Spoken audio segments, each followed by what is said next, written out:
আমি হাফিজুর রহমানের তিনটা কাফন, তোমারও তিনটা কাফন হবে। পীর সাহেবের জন্য একটা কাফন কেউ বাড়াইয়াও দিবে না। এমপি মারা গেলে কাফন বাড়াবে না। রিক্সার ড্রাইভার মরে গেলে গরিবের কারণে একটা কাফন কেউ কমাইয়াও দিবে না। সবার বেলায় তিনটা কাফন। ও যুবক বাবা, চিন্তা ভাবনা করিয়া কবরের দিকে যাও। একটু চিন্তা করো রে বাবা, আমার মাওলার কোরআন সত্য। আজকের বৈজ্ঞানিকরা বলে জমিন থেকে 9,30,00,000 মাইল উপরে হলো সূর্য। এই জমিনটা যত বড় তার থেকে 13 লক্ষ গুণ বড় সূর্য। এই সূর্যটা রাতের বেলা নাই, দিনের বেলা ছিল। এখনো কেন এত গরম লাগে, সহ্য করা যায় না। আল্লাহর কথা মিথ্যা না রে বাবা। নবী বলেন কিয়ামতের দিন মানুষ, নারী আর পুরুষ সব উলঙ্গ দাঁড়াবে হাসরের মাঠে। সূর্যটা নিচে নেমে আসবে, সূর্যের গরমে জমিনটা তামা হয়ে যাবে। আম্মা জান আয়েশা রাদিয়াল্লাহু তাআলা আনহা দেখেন নবী একদিন তার রুমে বৈশা কাঁদতেছেন। যে নবীর কোনো গুনাহ নাই সেই নবী কান্না করেন।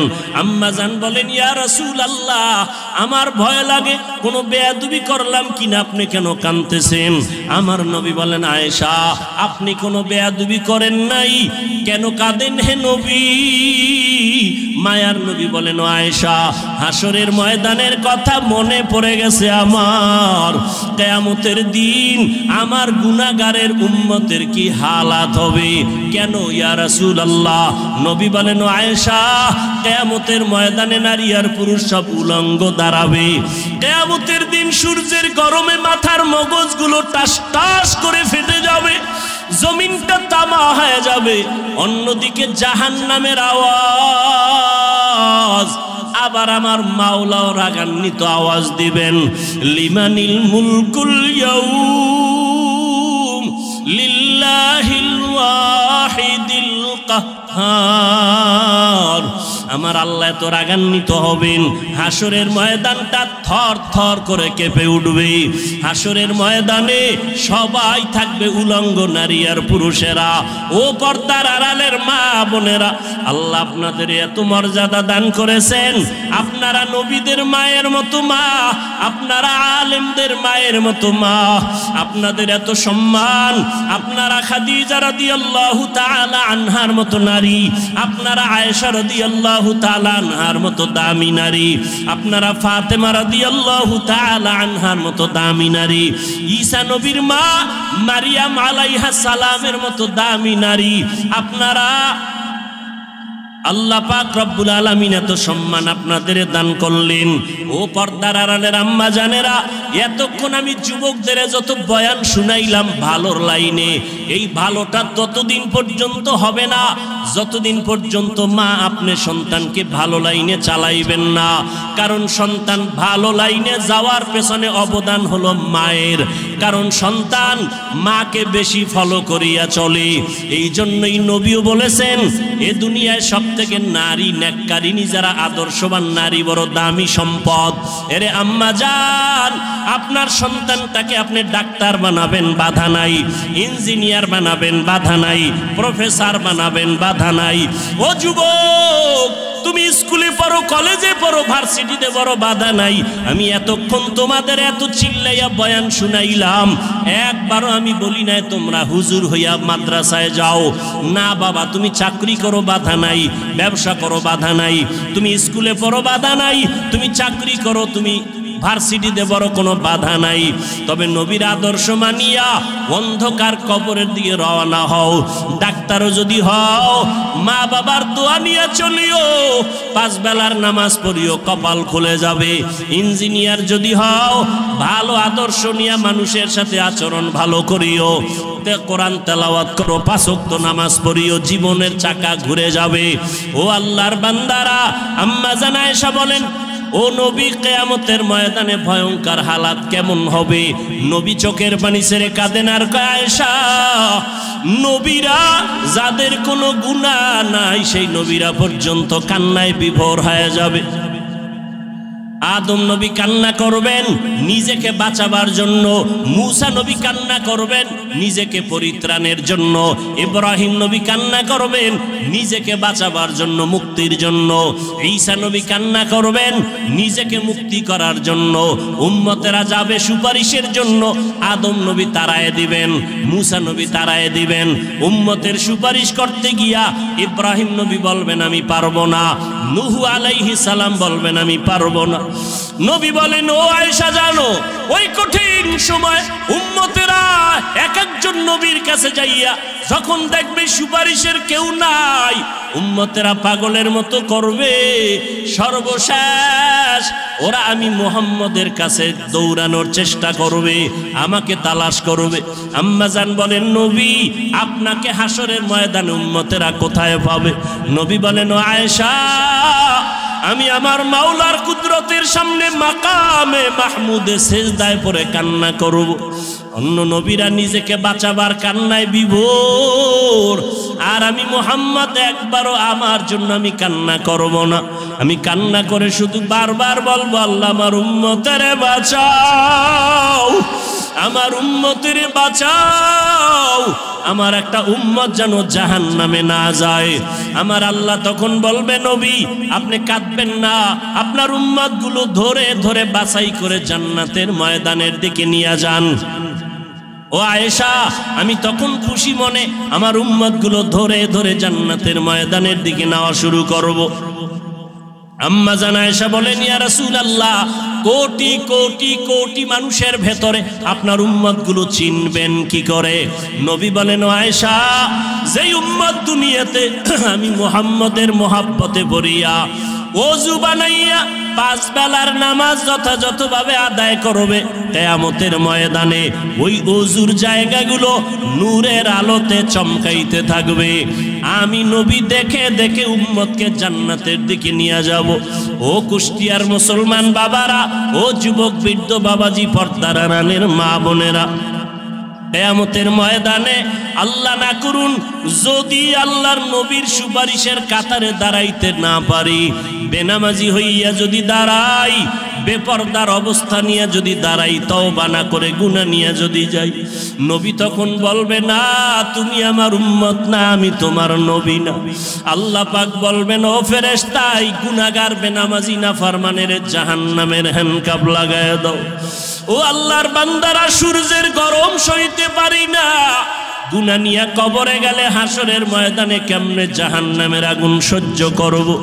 একটু নিজের চিন্তা করো। আজকে তোমার ডানে বামে আমার ডানে বামে ভক্তবৃন্দের অভাব নাই, টাকা পয়সা বাড়ি গাড়ির অভাব নাই, মরিয়া গেলে সাদা কাফন ছাড়া কেউ নাই, অন্ধকার কবরে কেউ আমার আপন হইয়া যাবে না। অতএব এখনো সময় আছে, তওবা করে নাও, আল্লাহর মুহাব্বত নিয়ে উলামায়ে কেরামের পরামর্শ নিয়ে 5 ওয়াক্ত নামাজ পড়ো। এখনো সময় আছে, মনে মনে আমার আল্লাহকে ডাকো আর বলো হে মালিক জীবনে তো নামাজ কম সারি নাই, বেপরদায় কম চলি না, আজকে থেকে তওবা করলাম। আমার মতো যুবক স্কুল কলেজে পড়িয়া ব্যবসা করে চাকরি করে যদি নামাজ পড়ে আমি কেন পারবো না? আজকে থেকে নামাজ ছাড়বো না, বেপরদায় চলবো না, দাড়ি কাটবো না, মা বাবার সাথে বেয়াদবি করবো না। ওয়ামা আরসালনাকা ইল্লা রাহমাতাল লিল আলামিন।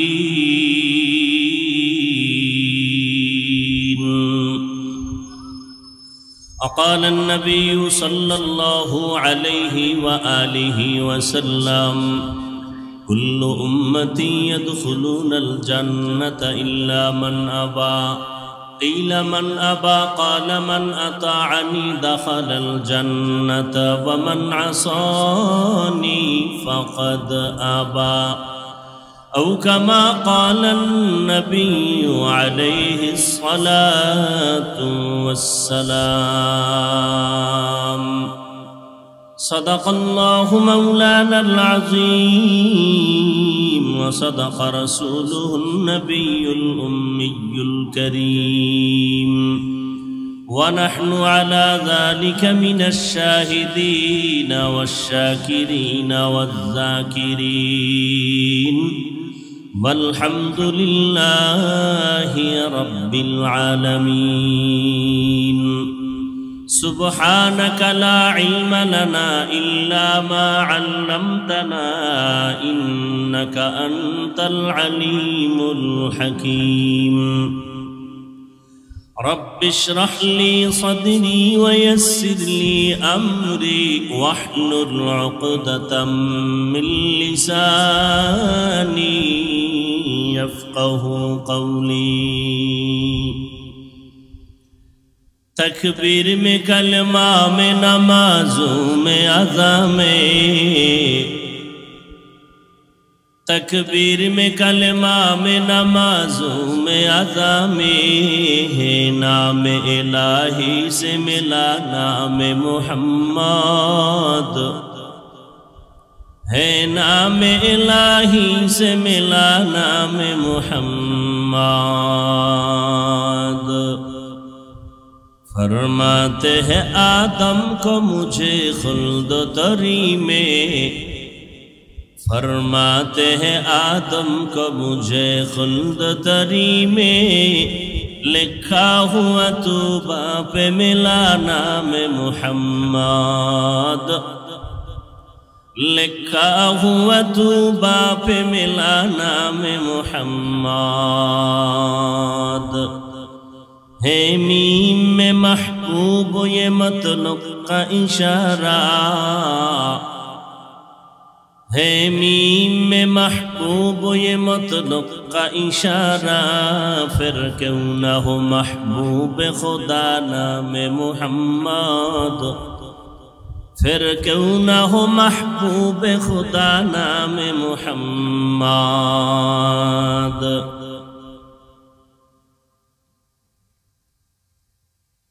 বৈষম্য বিরোধী ছাত্র আন্দোলনে শহীদদের স্মরণে আয়োজিত ঐতিহাসিক তাফসীরুল কোরআন মাহফিল 17 সেপ্টেম্বর 2024 কুষ্টিয়া প্রাণকেন্দ্র ঈদগাহ মাঠে আয়োজিত महती ए महफिले उपस्थित मुहताराम सम्मानित सभापति प्रधान अतिथि विशेष अतिथि बृंद हजरत उलामाए करम अत्र अंचलेर विभिन्न स्थान थेके आगत आल्लाह पाकेर आशिकीन जाकिरिन शाकिरिन मुहिब्बिन मुरब्बियान एजाम कलिजार टुकरा आमार समबयसी युवक बंधुगण स्नेहेर छोट भाई पर्दार आड़ाले माइकेर आवाज श्रवणरता सम्मानिता मा ओ बोनेरा अल्लाह रब्बुल आलमीनेर दरबारे लाखों कोटी शुकर ओ सुजूद जे महान रब्बुल आलमीने फितनार जुगे हजारों लाखों कोटी मानुषेर भेतर थेके बाछाई करे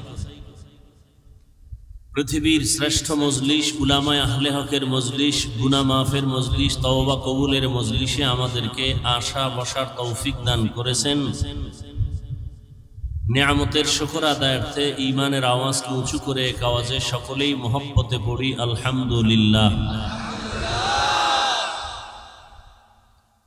दरूद व सलाम सय्यदुल मुरसलीन रहमतुल लिल आलमीन शफीउल मुज़निबीन खातमुन नबिय्यीन सय्यदुस सकलैन इमामुल मुरसलीन शफीए आज़म रसूल अकरम रहमत आलम नबीयुल अरब वल आजम हबीब किबरिया अशरफुल अंबिया सय्यदुल अंबिया शफीए महशर साक़ी कौसर आका नामदार मदीना का ताजदार आफताब नबूवत फ़ख्र मौजूदात सय्यदुल मखलूक़ात हज़रत मुहम्मदुर रसूलुल्लाह सल्लल्लाहु अलैहि व आलिहि वसल्लमेर ऊपर सर्वोपरि शुकर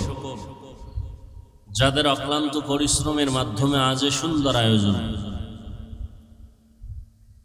আমার কলিজার যুবক, বৃদ্ধ, ব্যবসায়ী, শ্রমিক, চাকুরিজীবী, বিভিন্ন শ্রেণী পেশার মানুষ, জনপ্রতিনিধি, প্রশাসন, উলামায়ে হযরত, আইম্মায়ে মাসাজিদ, সময়, পরামর্শ, অর্থ দিয়ে দোয়া করে উপস্থিত হয়ে মাইক, লাইট, প্যান্ডেলের ব্যবস্থাপনার মাধ্যমে সহযোগিতা যারা করেছেন, প্রত্যেককেই আল্লাহ রাব্বুল আলামিন খিদমতের বরকতে দুনিয়াতে শান্তি, পরকালে মুক্তির ব্যবস্থা করে দিন। আরো শুকর আদায় করি যে আল্লাহ আমাদেরকে সুস্থ রেখেছেন, হায়াত দিয়া বাঁচায় রেখেছেন এবং বরকতি মজলিসে আল্লাহ কবুল করেছেন।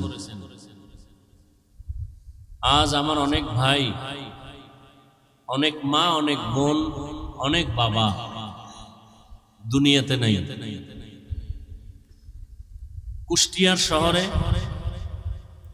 উন্মুক্ত পরিবেশে কোরআন ও সুন্নাহর আলোকে আজকের এই প্রোগ্রাম মানুষের কাছে এক ঈদের আনন্দের মতো।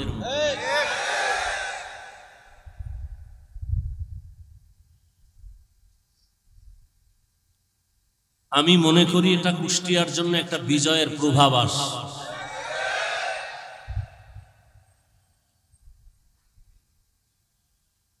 প্রত্যেকটা বিজয়ের জন্য প্রথম যে জিনিসটা দরকার সেটা হলো একতাবদ্ধ পথ চলা। আজ আমার দেশের ছাত্র জনতা, উলামায়ে কেরাম সহ কেউ ডাইরেক্ট, কেউ ইনডাইরেক্ট দেশের পক্ষে, স্বাধীনতার পক্ষে, জালেমের বিরুদ্ধে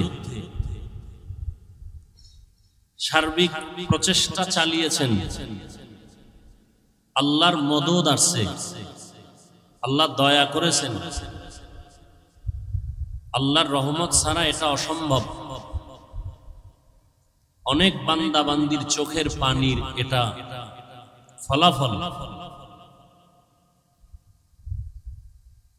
এখনো আমরা যে আরামে ঘুমিয়ে থাকবো চুপচাপ, বিষয়টা এমনও না।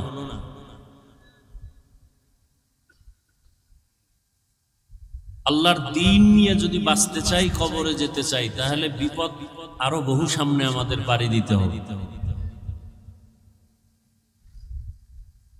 আজকের এই মহাসম্মেলন থেকে দোয়া করি, হাজারো লাখো মানুষ আমিন যখন বলবেন, আমার আমিন কবুল হওয়ার গ্যারান্টি না থাকলেও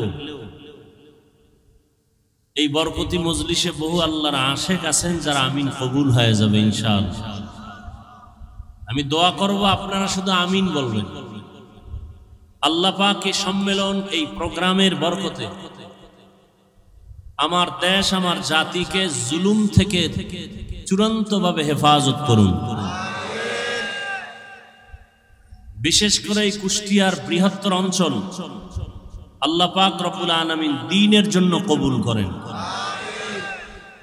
যারা এই উন্মুক্ত পরিবেশে দ্বীনের কথা বলার পরিবেশ তৈরি করার ক্ষেত্রে সার্বিক সহযোগিতা করেছেন, করতে গিয়ে আমার ছাত্র দুনিয়ার থেকে বিদায় হয়ে গেছেন। আল্লাহ পাক তাদেরকে জান্নাতুল ফেরদাউস দান করেন। শহীদদের মাগফিরাত কামনায় আজকের এই আয়োজন। শহীদি দরওয়াজা এমন একটা দরওয়াজা যে জান্নাতে ঢুকতে কোনো টিকিট লাগে না। আল্লাহর রাসূল বলেন, কেউ যদি শহীদি মরণ চায় আল্লাহ তাকে শহীদি মরণ দিবেন, সে যদি ঘরের বিছানায়ও মরে যায়। বলে ঘরের বিছানায় মরে গেলে শহীদ কেমনে? বাচ্চা প্রসবকালে কোনো মা যদি দুনিয়া থেকে বিদায় হয়ে যান, আল্লাহ তাকে শাহাদাতের মরণ দান করেন। কোন মানুষ যদি বিষ বেদনা, পেটে ব্যথায় মরে যায়, আল্লাহ শহীদের মর্যাদা দান করেন।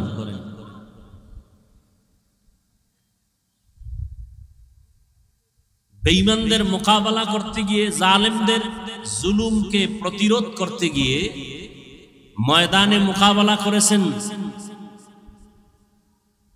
শাহাদাতের পিয়ালা পান করেছেন সাহাবায়ে কেরাম। ওমর ফারুক রাদিয়াল্লাহু তাআলা আনহু, ওসমান রাদিয়াল্লাহু তাআলা আনহু, হযরত আলী রাদিয়াল্লাহু তাআলা আনহু, হাসান রাদিয়াল্লাহু তাআলা আনহু, হুসাইন রাদিয়াল্লাহু তাআলা আনহু বাতিলের মোকাবেলায় বাতিল কর্তৃক আক্রান্ত হয়ে দুনিয়া থেকে চলে গেছেন, শহীদ। কিন্তু রহমতের নবী কোন বাতিলের আক্রমণে দুনিয়া থেকে চলে যান নাই, ডাইরেক্ট। আবু বকর সিদ্দিক রাদিয়াল্লাহু তাআলা আনহু কোন বাতিলের আক্রমণে ডাইরেক্ট দুনিয়া থেকে চলে যান নাই। স্বাভাবিক অবস্থায় অসুস্থতা নিয়ে ঘরের বিছানায় দুনিয়া থেকে বিদায় নিয়েছেন। তাহলে ওমরে ফারুক বাতিলের আক্রমণে চলে গেলেন, শহীদ।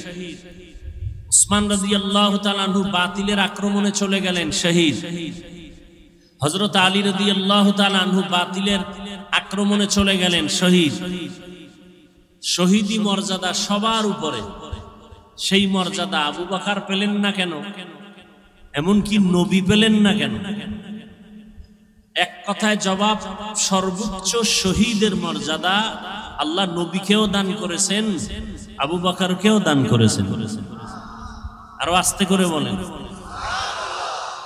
মুসলমানের একটা আওয়াজ ভণ্ড বাতিলের জন্য একটা আতঙ্ক।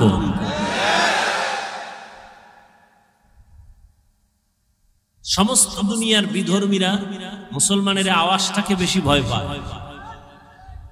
মুসলমানের টাকা লাগে না, বাড়ি লাগে না, কিচ্ছু লাগে না, ইমানের আওয়াজ। আওয়াজটা হতে হবে ইমানের, আওয়াজটা হতে হবে ইমানের।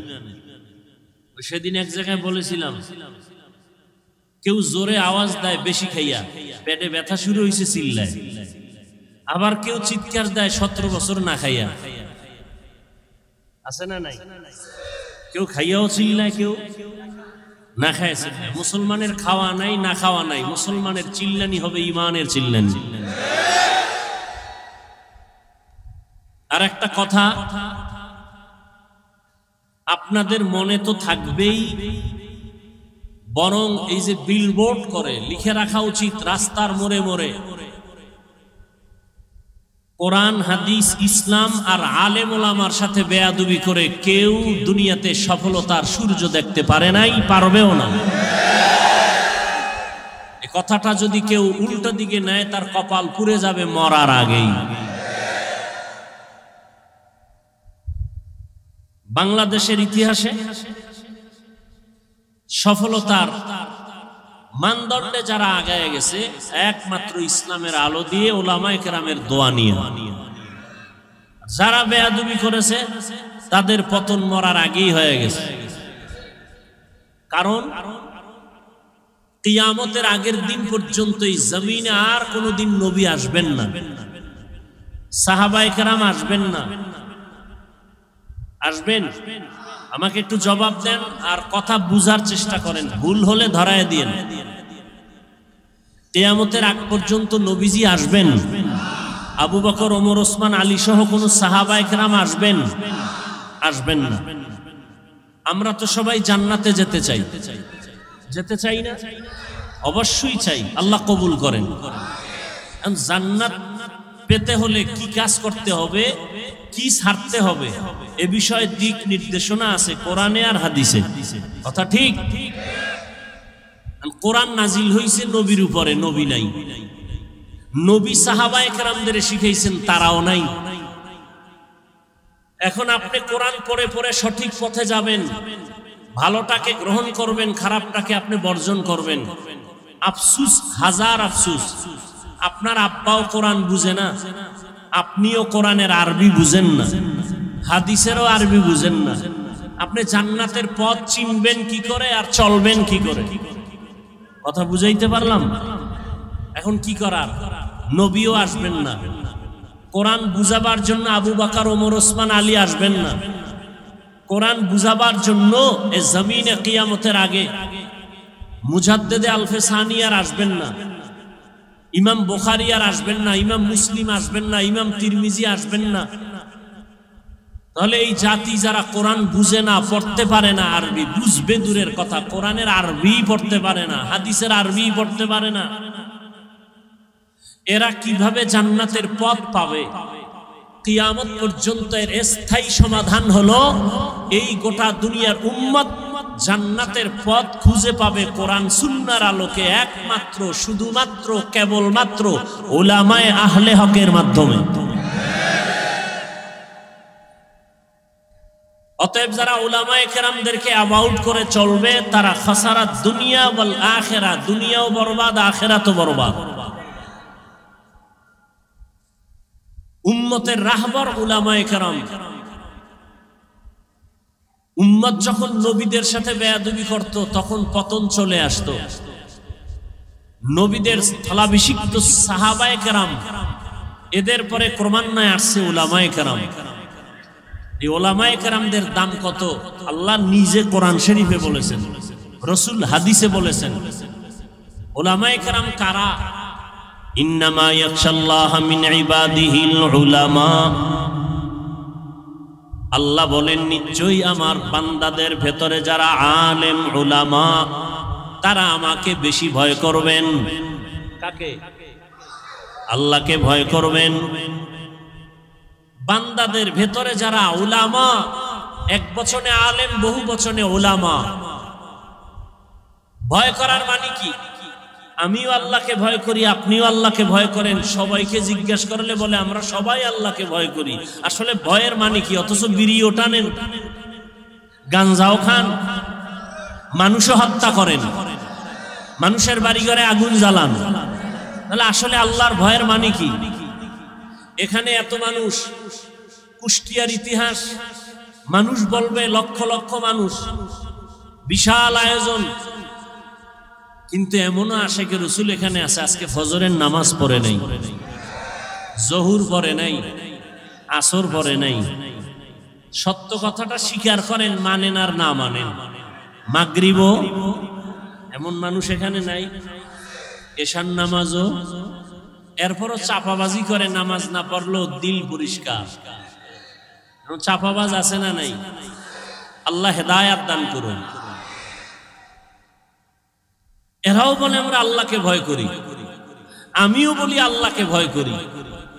আসলে আল্লাহকে ভয় করার ব্যাখ্যাটা কি? সবাই আল্লাহকে ভয় করে, হাকিকতে ভয় করার মানে কি? আল্লাহকে আসলে যারা ভয় করবে তার মূল হাকিকত হলো আল্লাহর অবাধ্য হবে না, আল্লাহ যা নিষেধ করছেন তা গ্রহণ করবে না। আরো সহজ ভাষায় আল্লাহর বিরুদ্ধে গিয়ে কোনো অন্যায় করবে না, অত্যাচার করবে না, গুনাহ করবে না। এজন্য নবী বলেন, ক্বালান নবিয়্যু সাল্লাল্লাহু আলাইহি ওয়া আলিহি ওয়া সাল্লাম, ইত্তাকিল মাহারিম তাকুন আ'বাদান নাস। ও দুনিয়ার উম্মত, আল্লাহর নিষিদ্ধ কাজ থেকে তুমি নিজেকে বাঁচাও, আল্লাহর কাছে তোমার মর্যাদা বেড়ে যাবে। সাহাবায়ে কেরাম এই কথা শুনিয়া এতটাই নিজেকে কন্ট্রোল করেছেন, ওমরে ফারুক মুখের ভেতরে একটা পাথরের টুকরা রাখতেন, অযথা যেন একটা কথা বের না হয়। কারণ অযথা কথা বললে আল্লাহর কাছে জবাব দিতে হবে। কথারও বাজেট আছে, আমি হায়াত কতদিন পাবো, কয়টা কথা বলবো তার বাজেট আছে। হায়াতের বাজেট বাকি, কথার বাজেট শেষ। মরার আগে দেখবেন বোবা হয়ে গেছে, কারণ হায়াতের বাজেট এখনো বাকি আছে, কথার বাজেট নাই, বেশি কথা বলে শেষ। এ যুবক, সারা রাত মোবাইলের মাধ্যমে এত কথা বলো, চিন্তা করছনি বাজেট আছে কত? এমন যেন না হয় মরার আগে হায়াত বাকি থাকবে, জবানের কথার বাজেট থাকবে না, বোবা হয়ে কাটাতে হবে বিছানায়। আল্লাহ বাজেট দিয়ে দিছেন, হিসাব কইরা কথা কইও, মিস কল ফাইলেই ব্যাক কইরো না। আল্লাহ সব ভাইকে হেদায়াত দান করুন। আল্লাহ পাক এই মাহফিলের বরকতে পুরা কুষ্টিয়ার এই জমিনকে দ্বীনের দুর্গ হিসাবে কবুল করেন। আল্লাহ পাক অত্র অঞ্চলের সমস্ত মানুষকে শান্তির জীবন দান করুন। কবরস্থ যারা আল্লাহ সবাইকে জান্নাত দান করুন। পরস্পরে মোহাব্বত আল্লাহ বাড়ায়া দেন। আপনাদের সবথেকে বেশি পরিচিত কোরআন শরীফ থেকে একটা আয়াত আমি পড়েছি, রসুলের একটা হাদিস পড়েছি। আপনারা যদি বসেন, ধৈর্য ধারণ করেন আর দিল খুলে দোয়া করেন, তো আয়াত এবং হাদিসের আলোকে কিছু কথা আমি পেশ করব, ইনশাআল্লাহ কবুল করেন। আল্লাহ কবুল না করলে হবে? অনেকেই কিন্তু জানে এখানে প্রোগ্রাম আসার নিয়ত করেছিল, আসতে পারে নাই। টাকা থাকলেই মক্কা যাওয়া যায় না যদি আল্লাহ কবুল না করে। মনে চাইলেই দ্বীনের কাজে বসা যায় না আল্লাহ কবুল না করলে। অনেকের বাড়ির থেকে ওয়াজের নাম নিয়ে আসছে, কুষ্টিয়া শহরে ঈদগাহে ওয়াজে যাই, কিন্তু কপাল খারাপ, প্যান্ডেলে ঢুকতে পারে নাই। তারা কোথায়? মহিলা প্যান্ডেল তাওয়াফ করে, আর কেউ দোকানপাটে আড্ডা করে, গল্প করে, কবিরা গুনাহ করে, এর নাম কপাল। এজন্য আমি সব সময় বলি, আল্লাহ চাইলে সব হয়, বান্দা চাইলে কিছুই হয় না। বান্দা চাইছিল আরো 20 বছর থাকবো, আল্লাহ কয় আমি দিব না। কাটটা হইল আল্লাহটা। আল্লাহ চাইলে হয়, বান্দা চাইলে হয় না। আল্লাহ। আবার অনেকে প্যান্ডেলে ঢুকছেন, কিন্তু কোরআন হাদিসের কথা শুনে দিলটাকে নরম করে তওবা করে বাড়ি যাওয়ার কপাল হবে কিনা অনেকের অসম্ভব। অনেকে মোনাজাতের আগে চলে যাবে। এ বিশাল প্যান্ডেলে কত আল্লাহর বান্দা আছেন, আলেম বুজুর্গ, যাদের আমিন কবুল হয়ে যাবে। এদের সাথে যদি বসে মা বাবার জন্য একটু দোয়া করা যাইতো, মা বাবা কত না খুশি হতেন, তাদের কবর না কত শান্তির বাগান হয়ে যেত। যে কপাল পরা সেই দোয়ায় শরীক হতে পারবে না, শয়তান তাকে উঠায় নিয়ে যাবে। প্যান্ডেলের দাম কত? রসুল বলেন এখানে বসার সাথে সাথে জীবনের সব গুনাহ মাফ। সুবহানাল্লাহর আওয়াজ যত দূর চলে গেল, যত মানুষ ছাড়া ভিন্ন মাখলুক শুনছে, কিয়ামতের দিনে জমিন তার সাক্ষী হয়ে যাবে। ইয়াউমা ইযিন তুহাদ্দিসু আখবারাহা, কিয়ামতের দিন জমিন আপনার আমার পক্ষ বিপক্ষে সাক্ষী হবে। দার কিয়ামত ই জমিদার নে কো বাদ কে জেনা দিদা গওয়াহি হাদেহা।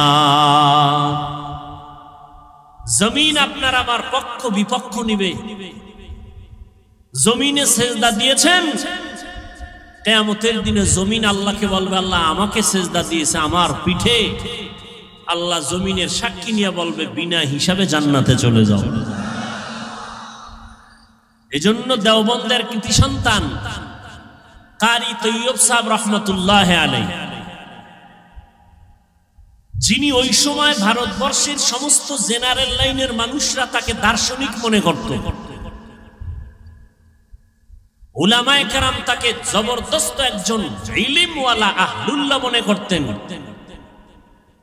তাকওয়ার মানদণ্ডে আল্লাহকে এতটা ভয় করে চলতেন। ওই সময়ে তাকে বাইতুল্লাহ হজে নেওয়ার প্রস্তাব দেয়া হলো। তিনি বললেন, হজে যেতে পারি, শর্ত দুইটা, আমার উপরে হজ ফরজ না, অতএব আপনারা যদি নিতে চান 2 শর্ত আমার। 1, আমার কোনো ছবি তোলা যাবে না, আমি ছবি তুলব না। বিনা কারণে ছবি তোলা স্পষ্ট কবিরা গুনাহ, হারাম। সরকার যদি বলে লাগবে, শরীয়তের কোন বিধানের কারণে যদি বলে ছবির প্রয়োজন, হালাল, এমনি একটা ছবি তুললাম, কবিরা গুনাহ, হারাম। আর শর্ত কি? আমি ভারত থেকে বাইতুল্লাহ যাব, আমার নামাজ যা হবে সেজদা আমাকে জমিনে দাওয়াতে হবে। আমি শূন্যের উপরে সেজদা দিব না, আমি মাটিতে সেজদা দিব। বলে এটা কেমনে সম্ভব? একটু আগে তাবিজ দিছি না, তাবিজ বান্দা চাইলে হয় না, আল্লাহ চাইলে হয়। তবে বান্দা চাইলেও হয় যদি বান্দার চাওয়াটা আল্লাহর কুদরতি চাওয়ার মর্জি মতো হয়। এভাবে সম্ভব না। ছবিও তোলা যাবে না, বিমানে যাবেন, নামাজের ওয়াক্ত বাজলে কি করার শিডিউল কিভাবে করা যায়? আমার হজ ফরজ না, আর আমি যাওয়ার জন্য তো আশেক না, আল্লাহ নিলে যাব, কিন্তু আল্লাহর রাজি খুশি অনুযায়ী যাব, উল্টা পাল্টা নয়। কিছুদিন পরে প্রস্তাব আসলো, আপনার জন্য ছবি লাগবে না, যেহেতু আপনি পরিচিত ব্যক্তি, আপনাকে সবাই চিনে। নাম্বার 2, বিমানের শিডিউল এমন ভাবে করা হয়েছে, ফজরের নামাজের পরে আপনি আলাদাভাবে বিমানে যাবেন, জোহরের আগে বাইতুল্লাহ পৌঁছায় দেয়া হবে। हर के दारद खौफे हकदार दिल मदाम जन्नतुल मअवा देहत उरा मकाम जुज़बा हक़ची ज़े मखाज़ इंसो जा फज़ले उआ मस्ते दर जुमला जहा।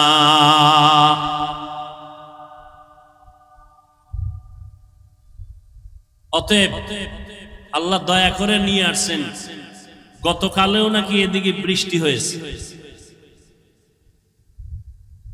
যেইভাবে বৃষ্টি সারা দেশে চলছিল, প্রোগ্রাম হবে বলে কোনো সুযোগই হবে বলে কোনো চিন্তাই করা যায় না। বান্দা চাইলে হয় না, আল্লাহ চাইলে হয়। ওয়ামা আরসালনাকা ইল্লা রাহমাতাল লিল আলামিন। আল্লাহ বলেন, হে রাসূল করিম সাল্লাল্লাহু আলাইহি ওয়া আলিহি ওয়াসাল্লাম, নবীর নাম শুনলে কি পড়তে হয়? পড়লে গুনাহ আছে? কোনো কি আছে? সওয়াবের দরকার নাই। একটুখানি নেকের তরে রোজ হাসরের মাঠেতে বাবা ঘুরবে ছেলের পিছে, ছেলে বাবার আগেতে। আহাতে মন কঠিন দিনেতে নামাজ তোমায় ভুলবে না, ঠিক মতো পড়িলে নামাজ জান্নাত তোমার ঠিকানা। ঘুমের চেয়ে নামাজ ভালো আর তুমি ঘুমাইও না, ঠিক মতো পড়িলে নামাজ জান্নাত তোমার ঠিকানা। একটা নেকের টানে কিয়ামতের দিন বক্তা যাবে জাহান্নামে, শ্রোতারা যাবে জান্নাতে। এক নেকের ব্যবধানে পীর সাহেব জাহান্নামে, মুরিদ যাবে জান্নাতে। এক নেকের ব্যবধানে মা বাবার হাতে জাহান্নামের হ্যান্ডকাপ লেগে যাবে, সন্তান জান্নাতে যাবে। বক্তা শুধু বয়ানে করছি, আমল করি নাই। শ্রোতারা ভয় নিয়ে বসছে, এরা আমল করছে, আল্লাহ জান্নাত দিয়ে দিচ্ছে। हर के बाशुद आमिले सल्लु मुदाम आतिशे दो ज़ुख़शावत बरवाए हाराम। বেশি বেশি দুরূদ শরীফ পড়বেন। জীবনে আল্লাহ যদি জিগায় যে তোর জীবনে সব গুনাহ মাফ, একটা আমল আমাকে দেখা যে আমলটা ছোট হলেও সব সময় করছো, আমি আল্লাহর খুশির জন্য, একটা আমল দেখাও। সেদিন কি দেখাবেন আল্লাহকে? নামাজ পড়ছেন, এখানেও ভেজাল। জিকির করছেন, ভেজাল। তেলাওয়াত করছেন, ভেজাল। মানুষকে দান করছেন, ভেজাল। দেখানোর জন্য করছেন। সহিহ হাদিস ওমরে ফারুক রাদিয়াল্লাহু তাআলা আনহু থেকে বর্ণিত। উলামায়ে কেরাম জানেন, আপনারাও জানেন, কিয়ামতের কঠিন দিন আল্লাহ পাক 3 ব্যক্তিকে ডাকবেন, যেই 3 ব্যক্তির ব্যাপারে সারা দুনিয়ার দিল বলে, চোখ বলে এরা জান্নাতি, কিন্তু আল্লাহর কাছে এরা জান্নাতি কিনা একটু শুনেন। 3 ব্যক্তিকে আল্লাহ ডাকবেন। শহীদ, যুদ্ধের মাঠে যুদ্ধ করে শহীদ হয়ে গেছে, তার জানাজা হবে, গোসল হবে না, যে পোশাক আছে ওই পোশাক নিয়ে কবরে দাফন হবে। কিয়ামতের দিন আল্লাহ শহীদকে ডাকবেন, এই শহীদ আসো, তুমি শহীদ হয়েছো? বলে হ্যাঁ হয়েছে। কেন? আল্লাহ দ্বীনের জন্য। দুনিয়াওয়ালারা জানে দ্বীনের জন্য, আমি আল্লাহ জানি অন্যটা। দুনিয়াওয়ালারা তোমার উপরেরটা জানে, আমি তোমার দিলেরটা জানি। আল্লাহ কি? তোর দিল ছিল, তোরে সবাই বীর যোদ্ধা বলবে, তোকে সবাই বাহ বাহ দিবে। তোর অন্তর ছিল দুনিয়ার সম্মান পাওয়া, অতএব সে সম্মান দুনিয়ায় পাইছো আমার আদালতে। খালি জাহান্নামের ফেরেশতাকে হ্যান্ডকাপ লাগায় জাহান্নামে নাও। এরপরে ডাকবে না আলেমকে, এই আলেম আসো। তুমি ইলম শিখছো কেন? আলেম হয়েছো কেন? আল্লাহ দিনের দাওয়াত দিব, দিনের দিকে মানুষকে ডাকবো। মানুষ জানে তাই, আমি জানি ভিতরেরটা। আমি কি জানি জানো? তুই মানুষকে দাওয়াত দিবি না, তুই আলেম হয়েছো। এলেম দিয়ে দুনিয়া কামাই করবি, টাকা কামাই করবি, সম্মান কামাই করবি। মাওলানা না লেখলে কষ্ট পাও, আমি জানি না। আলহাজ না লেখলে কষ্ট পাও, দুনিয়াওয়ালারা জানে না, আমি তো জানি। হাদিয়া কম দিলে মনে কষ্ট, এখানে আর দাওয়াত নেওয়া যাবে না, দুনিয়াওয়ালারা জানে না, আমি তো জানি। যাও, জান্নাত নাই, জাহান্নামের ফেরেশতাকে হ্যান্ডকাপ দিয়ে জাহান্নামে নিয়ে যাও। তৃতীয় ব্যক্তিকে ডাকবেন দানবীর। কোটি কোটি টাকা দান করছো কেন? আমি গরিব বানাই নাই, ধনী বানাইছি। দান করছো কেন? আল্লাহ দিনের কাজ, মাদ্রাসা করছি, মসজিদ করছি, স্কুল করেছি, কলেজ করেছি, হ্যাঁ মসজিদ করেছি অনেক। বারবার মাইকে বলেছি এই মসজিদ আমি করছি, এই মসজিদ আমি করছি, আর কেউ করে নাই। অনেকগুলো মসজিদ করে ফেলেছি। আল্লাহ কয় মানুষ জানে এগুলো, আমি জানি ভিতরেরটা। এগুলো তুমি দান করছো কেন? মানুষ তোমাকে দানবীর বলবে, সম্মানের চেয়ার আগায় দিবে। আমার আদালতে আজকে তোমার জান্নাত নাই, জাহান্নামে চলে যাও। তাহলে শহীদের অবস্থা যদি এমন হয়, আলেমের অবস্থা যদি এমন হয়, আপনার আমার উপায় কি হয়? ওয়ামা আরসালনাকা ইল্লা রাহমাতাল লিল আলামিন। হে রাসূল করিম সাল্লাল্লাহু আলাইহি ওয়া আলিহি ওয়াসাল্লাম, আমি আপনাকে পৃথিবী নামক গ্রহে প্রেরণ করি নাই, হ্যাঁ করেছি জগৎ সমূহের জন্য রহমত হিসেবে। হলো আয়াতের তরজমা, হাদিস। পয়গম্বর বলেন কুল্লু উম্মতি ইয়াদখুলুনাল জান্নাতা ইল্লা মান আবা। নবী বলেন সব উম্মতেরা জান্নাতে যাবে, যারা আমি মুহাম্মদকে মানে না, অস্বীকার করে, তারা জান্নাতে যাবে না। কিলা মান আবা। সাহাবায়ে কেরাম বললেন ইয়া রাসূলুল্লাহ, আপনাকে অস্বীকার করে, মানে না, তারা কারা? নবী বললেন ক্বালা মান আতাআনি দাখালাল জান্নাহ ওয়া মান আসানি ফাকাদ আবা। যে ব্যক্তি আমার অনুসরণ করবে সে জান্নাতে যাবে, আর যে আমার বিরোধিতা করবে সে আমাকে অস্বীকার করার কারণে জাহান্নামে যাবে। এ নিয়েও আমাদের দেশে খুব ঝামেলা। সবাই নবী মানে, বরং আমরা যারা টুপিওয়ালা, দাড়িওয়ালা, নামাজ পড়ি, পর্দা করি, আমগো পর্যন্ত গালি দেয় আমরা নবীর আশেক না। হে গাঞ্জা খাইয়া নবীর আশেক, মাজারের মধ্যে ঢোল বাজায় নবীর আশেক, আছে না নাই? গায়রুল্লাহকে সেজদা দেয় নবীর আশেক। আমরা পীর আউলিয়ার পক্ষের মানুষ। আমি কেন? আল্লাহর কোরআন পক্ষে, আমরাও পক্ষে। রসুলের হাদিস পক্ষে, আমরাও পক্ষে। আল্লাহর কোরআন রসুলের হাদিস যাদের পক্ষে নাই, আমরাও তাদের পক্ষে নাই। আল্লাহ পাকের সত্য কোরআন, রসুলের সত্য হাদিস, ওলি আউলিয়ার পক্ষে, আমরাও তাদের পক্ষে, কিন্তু ভেজালের পক্ষে না। কিসের পক্ষে না? আল্লাহ কয়জন? সবাই বলেন আল্লাহ যে এক, কোন দিক থেকে এক? আল্লাহ এক যে কোন দিক থেকে এক? সব দিক থেকে এক, তাই তো? আল্লাহর মতো কি আরেকজন আছে? আল্লাহর সমান কেউ আছে? আল্লাহর সহযোগী কেউ আছে? নাই। আল্লাহ কেমন এক, যার কোনো সমতুল্য নাই। কেউ যদি মনে করে আছে, এর নাম শিরিক, এর নাম। আল্লাহ যা এককভাবে পাবেন এই পাওনাটা আর একজনকে দেওয়ার নাম শিরিক। মানুষের জীবনের ইবাদত পাবেন কে, সেজদা পাবেন কে, এটা আর এক জায়গায় দেওয়ার নাম শিরিক। কোরআন শরীফের স্পষ্ট ঘোষণা, যারা শিরিক করে তারা মুশরিক, মুশরিকদের জন্য জান্নাত হারাম। ওয়া মান ইউশরিক বিল্লাহ ফাকাদ হারামাল্লাহু আলাইহিল জান্নাহ। যারা আল্লাহর সাথে অংশীদার করবে, আল্লাহ যা পাবেন এটা অন্যকে যদি দেয় এর নাম শিরিক। আল্লাহ বলেন মুশরিকদের জন্য আমি আল্লাহ জান্নাত হারাম করে দিলাম। আমি অন্য গুনাহ চাইলে সহসায় মাফ করব, শিরিকের গুনাহ সহসায় আমি ক্ষমা দিব না। আল্লাহ শিরিক থেকে আমাদেরকে হেফাজত করেন। নবী বললেন সব উম্মত জান্নাতে যাবে, কিন্তু আমি মুহাম্মদকে যারা মানে না তারা যাবে না। সাহাবায়ে কেরাম জানতে চাইলেন, হে আল্লাহর রাসূল আপনাকে মানে না কারা? নবী একটা স্পষ্ট মাপকাঠি দিয়ে গেলেন, কিয়ামত পর্যন্ত ঝামেলা যেন দরকার না হয়। নবী বললেন যারা আমার অনুসরণ করবে, অনুকরণ করবে, ইত্তেবা করবে, ইতাআত করবে তারা জান্নাতি।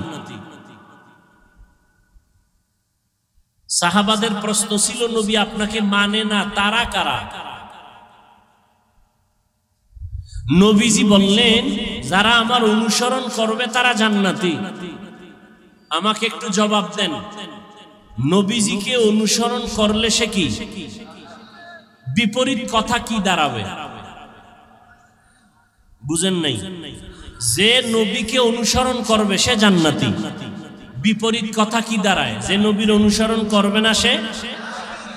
কিন্তু নবীজি জাহান্নামী ওই ব্যক্তিকে বলেন নাই। নবী বলছেন যে আমার অনুসরণ করবে সে জান্নাতি, যে অনুসরণ করবে না সে জাহান্নামী। নবী এ কথা বলেন নাই। নবী কি বলছেন? নবী বলছেন যারা আমার বিরোধিতা করবে তারা জাহান্নামী। এখান থেকে একটা সুন্দর কথা আজীবনের জন্য মনে রাখবেন, লিখে রাখবেন।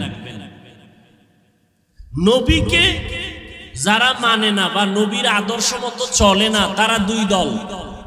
নবীজির আদর্শ মেনে চলে না যারা, তারা কয় দল? এক দল আগ্রহী আর এক দল বিদ্রোহী, এক দল দরদি আর এক দল বিরোধী। যেমন কথার কথা, আমি ডান দিক থেকে একটা যুবকরে জিজ্ঞাসা করলাম, এই যুবক ভাই আপনি নবীর আদর্শে টুপি পরেন না কেন, দাড়ি রাখেন না কেন? যুবক জবাব দিল, হুজুর দাড়ি রাখা দরকার, নবীর আদর্শ চেষ্টা করতেছি পারি না, একটু দোয়া করবেন। আমাকে বলেন তো এই যুবকটা কি বিরোধী না দরদি? দরদি। বাম দিক থেকে একটা যুবকরে জিজ্ঞাসা করলাম, এই যুবক নবীর আদর্শে নামাজ পড়ো না কেন, দাড়ি রাখো না কেন? খেয়াল করতেছেন তো? যুবক আমার কথাটা শেষ না হতেই আমাকে পাল্টা আওয়াজ দিল, দাড়ি না রাখলে অসুবিধা কি আছে? না নাই? নামাজ না পড়লে অসুবিধা কি? যদি আরেকটু চালাক হয় সে বলবে দাড়ির মধ্যেই কি ইসলাম, পোশাকের মধ্যে কি ইসলাম? আপনারা জবাব দেন, এই যুবকের কথায় কি মনে হয় রসুলের দরদি না বিরোধী, আগ্রহী না বিদ্রোহী? রসুলের আদর্শর বেলায় বিদ্রোহীর আরেক নাম বেঈমান। বিদ্রোহীর আরেক নাম কি? এখান থেকে কুষ্টিয়ার মানুষ আজীবন মনে রাখবেন, একটা লোক দাড়ি রাখে না তাকে গালি দেওয়া, মনে ভালো করে মুখস্থ করেন। এক যুবক দাড়ি রাখে না তাকে গালি দেওয়া, আর একজন দাড়ি পছন্দ করে না তাকে সার দেওয়া যাবে না। একজন আগ্রহী আর একজন আগ্রহী মুমিন, বিদ্রোহী বেঈমান। একজনে টুপি পরে না গালি দেওয়া, আর একজনে টুপি পছন্দ করে না তাকে সার দেওয়া। একজনে নামাজ পড়ে না তাকে গালি দেওয়া, আর একজনে নামাজ পছন্দ করে না তাকে সার দেওয়া। একজনে পর্দা করে না তাকে গালি দেওয়া, আর একজনে পর্দার বিধানকে পছন্দ করে না তাকে সার দেওয়া। তাহলে একটা লোক দাড়ি রাখে না তাকে জাহান্নামী বলা যাবে? আগে বুঝতে হবে সে কি আগ্রহী না বিদ্রোহী। বুঝেন না কথা? অতএব একটা বেনামাজিকে দেখলে হিংসা করা যাবে না, গালি দেওয়া যাবে না, কাছে যেতে হবে, বুকে লাগাইতে হবে। এরপরে যদি বোঝা যায় যে আগ্রহ নাই, বিদ্রোহ, তখন সিদ্ধান্ত পাল্টাইতে হবে, এর আগে না। আমি 5 ওয়াক্ত নামাজ পড়ি, বেনামাজির দেখলে সি করে তাড়ায় দেওয়ার নাম এটা কামিয়াবি না, সফলতা না। পাপকে ঘৃণা করো, পাপীকে, তার মানে কি? একটা লোক অন্যায় করছে, অন্যায়টাকে ঘৃণা করে তাকে তাড়ায় দিও না, তাকে তুমি কাছে যাও, বুঝাও যে ভাই নামাজ পড়েন, পর্দা করেন, হালাল মতো চলেন, অন্যায়টা দূর করার ব্যবস্থা করো। রোগকে ঘৃণা করো, রোগীকে না। হাদিসের উপরেই আজকের এই সবকটা আমরা মনে রাখবো। নবীজি বলছেন যে আমার অনুসরণ করে জান্নাতে যাবে, যে করে না সে জাহান্নামে যাবে বলেন নাই। জাহান্নামে কে যাবে? নবী বলছেন যে বিরোধিতা করে, যে নবীর আদর্শের বিরোধিতা করে সে জাহান্নামে যাবে। এবার আসেন আয়াতের উপরে, পরিচিত একটি আয়াত, ওয়ামা আরসালনাকা ইল্লা রাহমাতাল লিল আলামিন।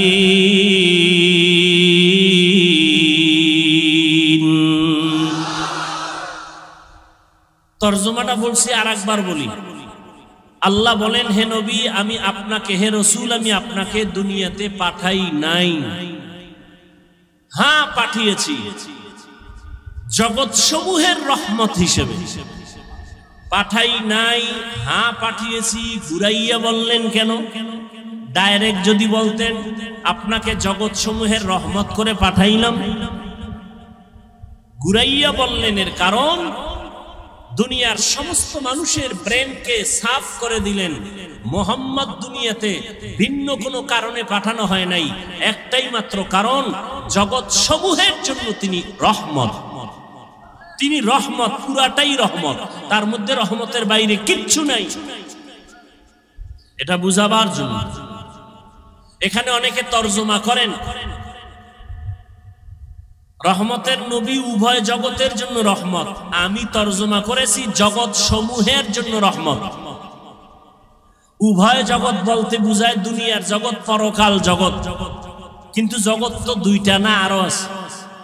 রুহের একটা জগৎ আলাদা, মায়ের গর্ভের একটা জগৎ আলাদা, দুনিয়া নামক জগৎ একটা আলাদা, মৃত্যুর পরে কবরের জগৎ আলমে বরজাখ আলাদা, হাসুরের ময়দানের জগৎ আবার আলাদা, জান্নাত আর জাহান্নামের একটা জগৎ হবে আলাদা। তাহলে একটা হইল না, অনেক। জগৎ সমূহের জন্য নবী রহমত, রুহের জগতের জন্য নবী রহমত, মায়ের গর্ভের জগতের জন্য নবী রহমত, দুনিয়ার জগতের জন্য নবী রহমত, কবর জগতের জন্য নবী রহমত, হাসরের ময়দানে আমার নবী রহমত, জান্নাতের জগতে আমার নবী রহমত, জাহান্নামের ভেতরেও আমার নবী রহমত। একজনে প্রশ্ন করবে মনে মনে, সামনে তো আর আসবে না, পেছনে পেছনে বলবে নবী জান্নাতের জন্য রহমত বুঝলাম, জাহান্নামের জন্য রহমত, এটা আবার কোন কথা? এজন্যই তো ভাইজান দূরে থেকে সব কথা আজ করা যায় না। কুষ্টিয়ার বাজারে আর পেছন দিক থেকে একজনকে দেখা কাও চাচা মিয়া দাঁড়াও, মনে করছো তোমার বাড়ির চাচা। চাচায় যখন উল্টা দিকে চেহারাটা ঘুরাই দিয়ে কায়, ও আপনাকে বলি নেই। দূরের থেকে ধারণা করিও না, কাছে যাও। এই দুনিয়াতে নবী আসবেন না, সাহাবায়ে কেরাম আসবেন না, উলামায়ে কেরামে উম্মতের রাহবার, ওয়ারাসাতুল আম্বিয়া। উলামায়ে কেরাম আল্লাহকে ভয় করবেন, ভয় করার মানে গুনাহ থেকে নিজেকে বাঁচায় রাখবেন। সাধারণ মানুষ শয়তানের ধোকায় পড়ে বাম হাতে পানি পান করবে, কিন্তু কোনো আলেম বাম হাতে পানি পান করবে না।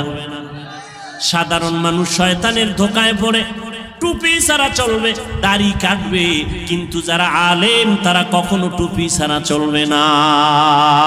হর কে দারত খৌফে হক দার দিল মাদাম জন্নতুল মাওয়া দেহাদ উরা মাকাম জুজবা হক চি জে মখাজ ইনসোজা ফজলে উআ মস্তে দর জুমলা জাহা।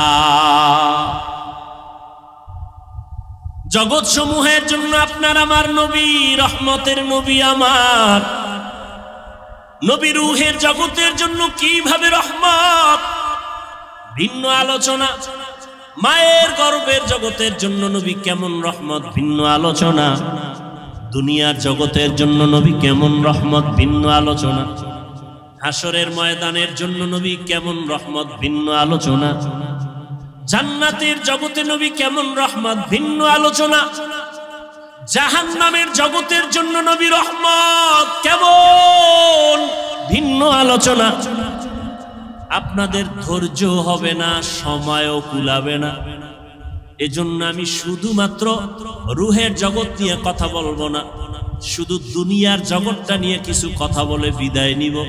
আল্লাহ যদি তৌফিক দেন, বয়ান বক্তা সাহেব যত বড় যোগ্যতা সম্পূর্ণ বড় বক্তা হোক না কেন, অনেক এলেম আছে, অনেক ডিগ্রি আছে, কিন্তু বয়ান ভালো হওয়া, বয়ান ভালো না হওয়া এটা বক্তার কোনো বাহাদুরি না, এটা শ্রোতাদের মোহাব্বত আর দিলের আকর্ষণ। এই পয়েন্টটাও লিখে রাখেন আজীবন।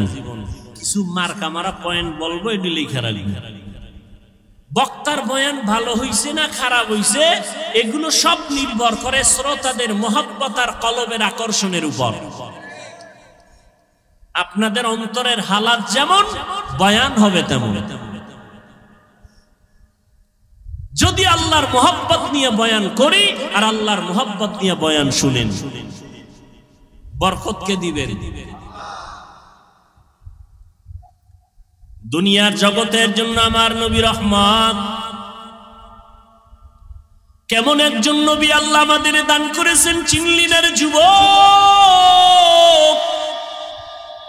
যদি আমার নবীর একবার চিনতি, নেতার জন্য জীবন দাও, নেত্রীর জন্য জীবন দাও, দলের জন্য জীবন দাও, আমার নবীরে যদি একবার চিনতি, এই জমিনে কল্লা দিয়া দিতি, কোনো বেঈমান আমার নবীর বিরুদ্ধে কথা বলতে পারতো না।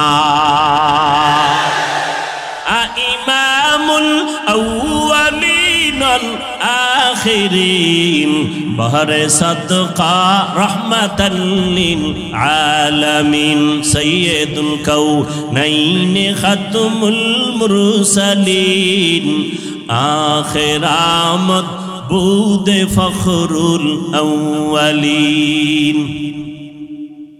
বছরে মাস কয়টা?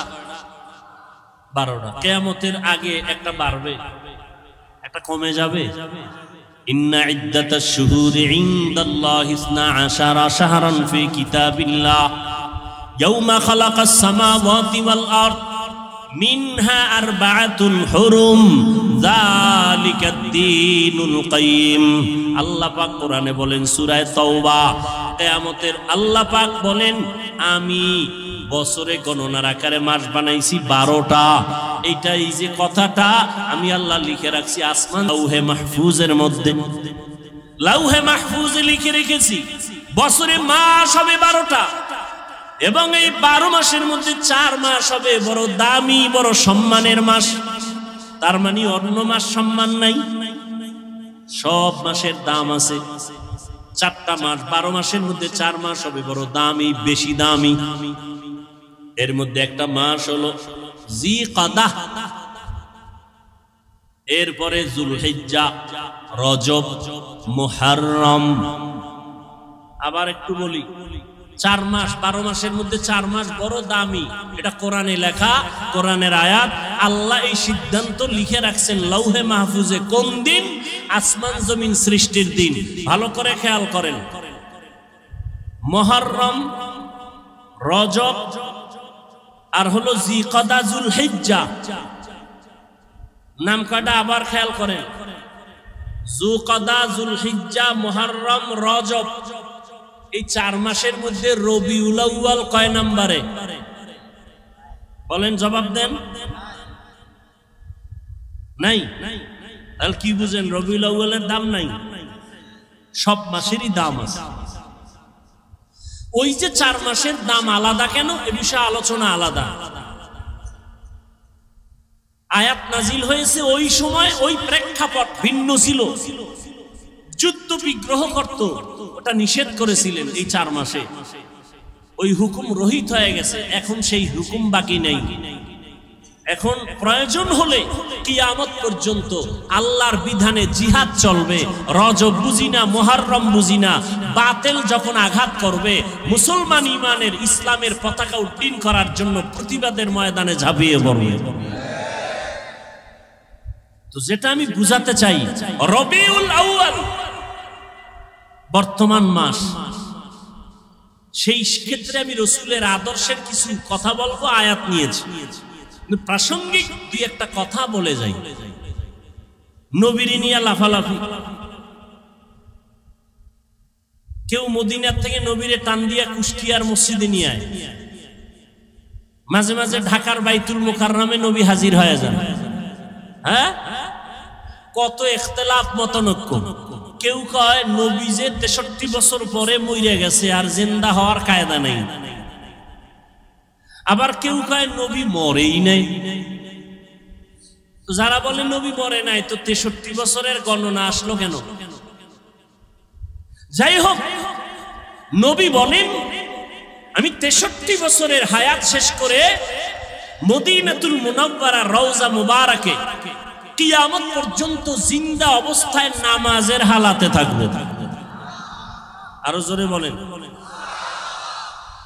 নবী কবরে মদিনায় না মক্কায়? মদিনায়। কতদিন থাকবেন বলেন সবাই? বাংলাদেশে আসবেন কবে? আসবেন? নবী এসে আপনার খবর নেওয়া, এটা মূল্য বেশি না ফেরেশতা দিয়ে নবীর কাছে খবর পৌঁছানো, এটা মূল্য বেশি? কেন নবীরে আনতে চান কেন এখানে? আপনি যাইতে পারেন না? আর আপনার মতো ভেজাল্লা আমল আল্লাহর কাছে নবী আসবে, নবী কি ঠেকানি? আল্লাহ হেদায়েত দান করুন। কিয়ামত পর্যন্ত নবী থাকবেন, মরা না জিন্দা? জিন্দা। কিয়ামত পর্যন্ত নবী জিন্দা, সমস্ত নবীরা কবরে জিন্দা। নবী এসেছিলেন কোন এক বছরের রবিউল আউয়ালে, এ নিয়েও দ্বিমত আছে, আমি সেদিকে যাব না। নবী বিদায় হয়েছেন রবিউল আউয়ালের কোন একদিন, মাঝখানে সময় গেছে 63 বছর। আলোচনার বিষয়বস্তু, কেন্দ্রবিন্দু, নবী আসলেন কেন, 63 বছর পরে গেলেন কেন, আসলেন কেন আর গেলেন বা কেন? এর থেকে উম্মতের কি করণীয়, কি বর্জনীয়? নবীর আশাটাকে আরবিতে বলে মিলাদুন নবী, বিদায় হয়ে যাওয়াটাকে আরবিতে বলে ওয়াফাতুন নবী। আর আমরা যে নবীর হাদিস বয়ান শুনাইতেছি, এটাকে বলে দাওয়াতুন নবী। আর টোটাল 63 বছরকে বলে সিরাতুন নবী। 4টা শব্দ বললাম, মিলাদুন নবী, ওয়াফাতুন নবী, দাওয়াতুন নবী, সিরাতুন নবী। বিশ্লেষণে যাব না, আমি সাধারণ মানুষকে সহজে যাতে বুঝতে পারে ওই চিন্তা করে সব সময় বয়ান করি। শিক্ষিতদেরকে বয়ান করেন না, বহু শিক্ষিত বক্তা আছে, বহু এলেমওয়ালা আছে, আমার এলেম নাই, আমল নাই। সাধারণ মানুষ যেন অল্পতে একটু দিনের দিকে আসে, আল্লাহর দিকে আসে, সুন্নতওয়ালা হয়, আমি ওই ধান্দায় বয়ান করি। পেজগোছের কথা কম বলি, খুব খেয়াল করবেন। মিলাদুন নবী, ওয়াফাতুন নবী, সিরাতুন নবী, দাওয়াতুন নবী, এই 4টা শব্দ একমাত্র, শুধুমাত্র, কেবলমাত্র আমার আপনার নবী রহমতুল্লিল আলামিনের শানের শব্দ। এই 4টা শব্দ মুসা নবীর বেলায় ব্যবহার হয় নাই, এই 4টা শব্দ ঈসা নবীর বেলায় ব্যবহার হয় নাই। প্রয়োগ হয়েছে, কিন্তু ব্যবহার সব সার্বজনীন নয়। এই চারটা শব্দ আমার নবীর শানের শব্দ। এই চারটা শব্দকে যারা ছোট চোখে দেখবে সে রসুলকেই ছোট করলো। কথা বুঝাইতে পারছি? নবীজির জন্ম মোবারক আমরা মানি না? মানি না। নবীজির ইন্তেকাল আমরা মানি না? মানি না। তাহলে আমরা মিলাদুন নবীও মানি, ওয়াফাতুন নবীও মানি। নবীজির আদর্শ আমরা মানি না? মানি না। তাহলে আমরা নবীর সিরাতুন নবীও মানি, দাওয়াতুন নবীও মানি। অতএব এ নিয়ে আমাদের মধ্যে দূরত্ব সৃষ্টি করার কোনো সুযোগ নাই। এরপরে নিয়ে বহু আলোচনা আছে, ওদিকে আমি যাব না। আমি মূল আমাদের নবী শ্রেষ্ঠ, এতে কোনো সন্দেহ নাই। সর্বসম্মতিক্রমে আমার নবী শ্রেষ্ঠ, আমরা এটা অন্তর দিয়ে বিশ্বাস করি। এটা আমাদের ঈমান, এটা আমাদের আকীদা।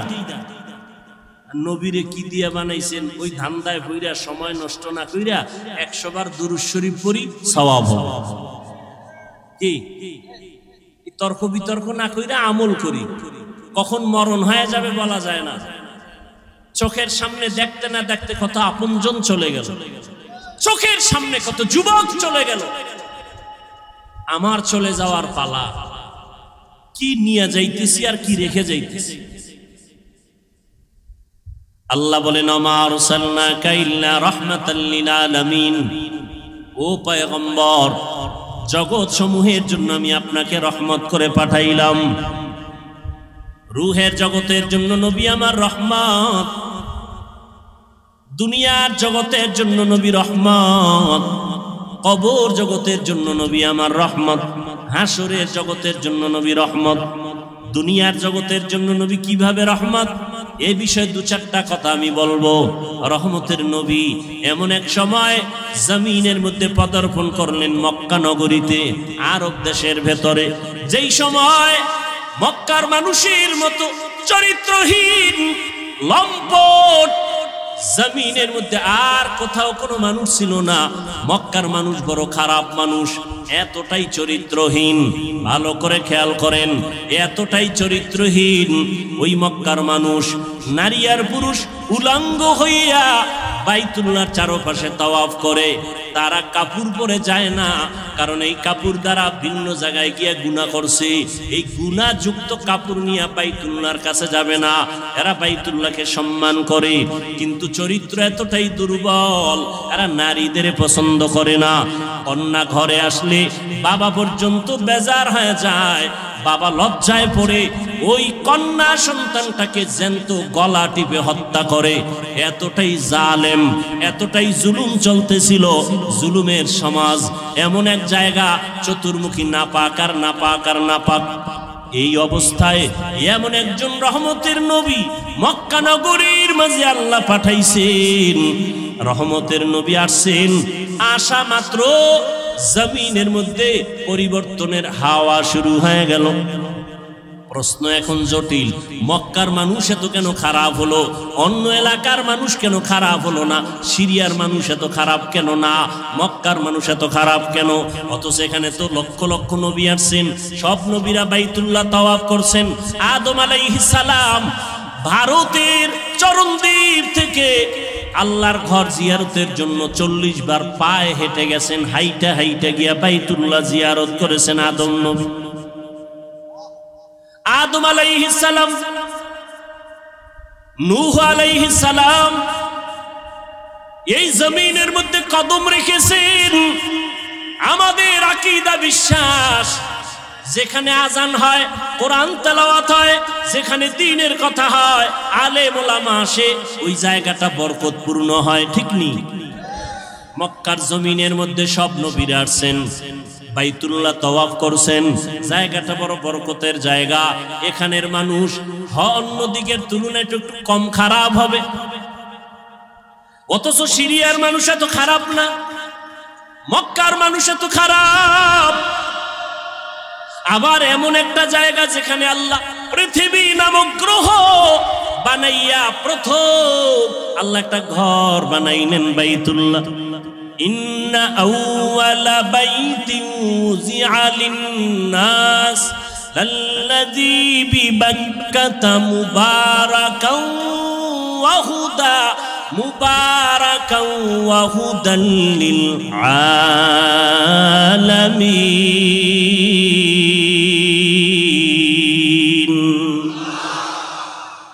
আল্লাহ বলেন আমি ঘর বানাইলাম, জমিন বানাই আর কিছু বানাই নাই। প্রথম পৃথিবীতে বানাইছে একটা ঘর, বাক্কা নগরীর ভেতরে ঘর। ও ঘর হলো বাইতুল্লাহ, এমন একটা ঘর যেই ঘরটার দিয়ে তাকাইলে সওয়াব। যেই ঘর এত বরকতের ঘর, হেদায়াতের জন্য দিলাম, জগৎ সমূহের হেদায়াত।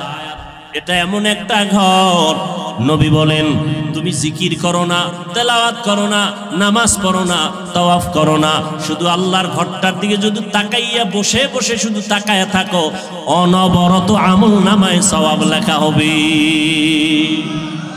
हर के दारत खौफ हक दर दिल मदाम जन्नतुल मावा देहदुरा मकाम। এমন একটা বরকতের ঘর, যেই ঘরটা 24টা ঘন্টার সেকেন্ডে সেকেন্ডে তাওয়াফ চলে। মানুষ না থাকলেও জিনেরা ফেরেশতারা করে। এটা এমন একটা জায়গায় আল্লাহ দিছেন, এই ঘর বরাবর 7 আসমানের উপর একটা নূরের ঘর আছে, ফেরেশতাদের কাবা, নাম হলো বাইতুল মামুর। নূরের ঘর, নূরের ঘর।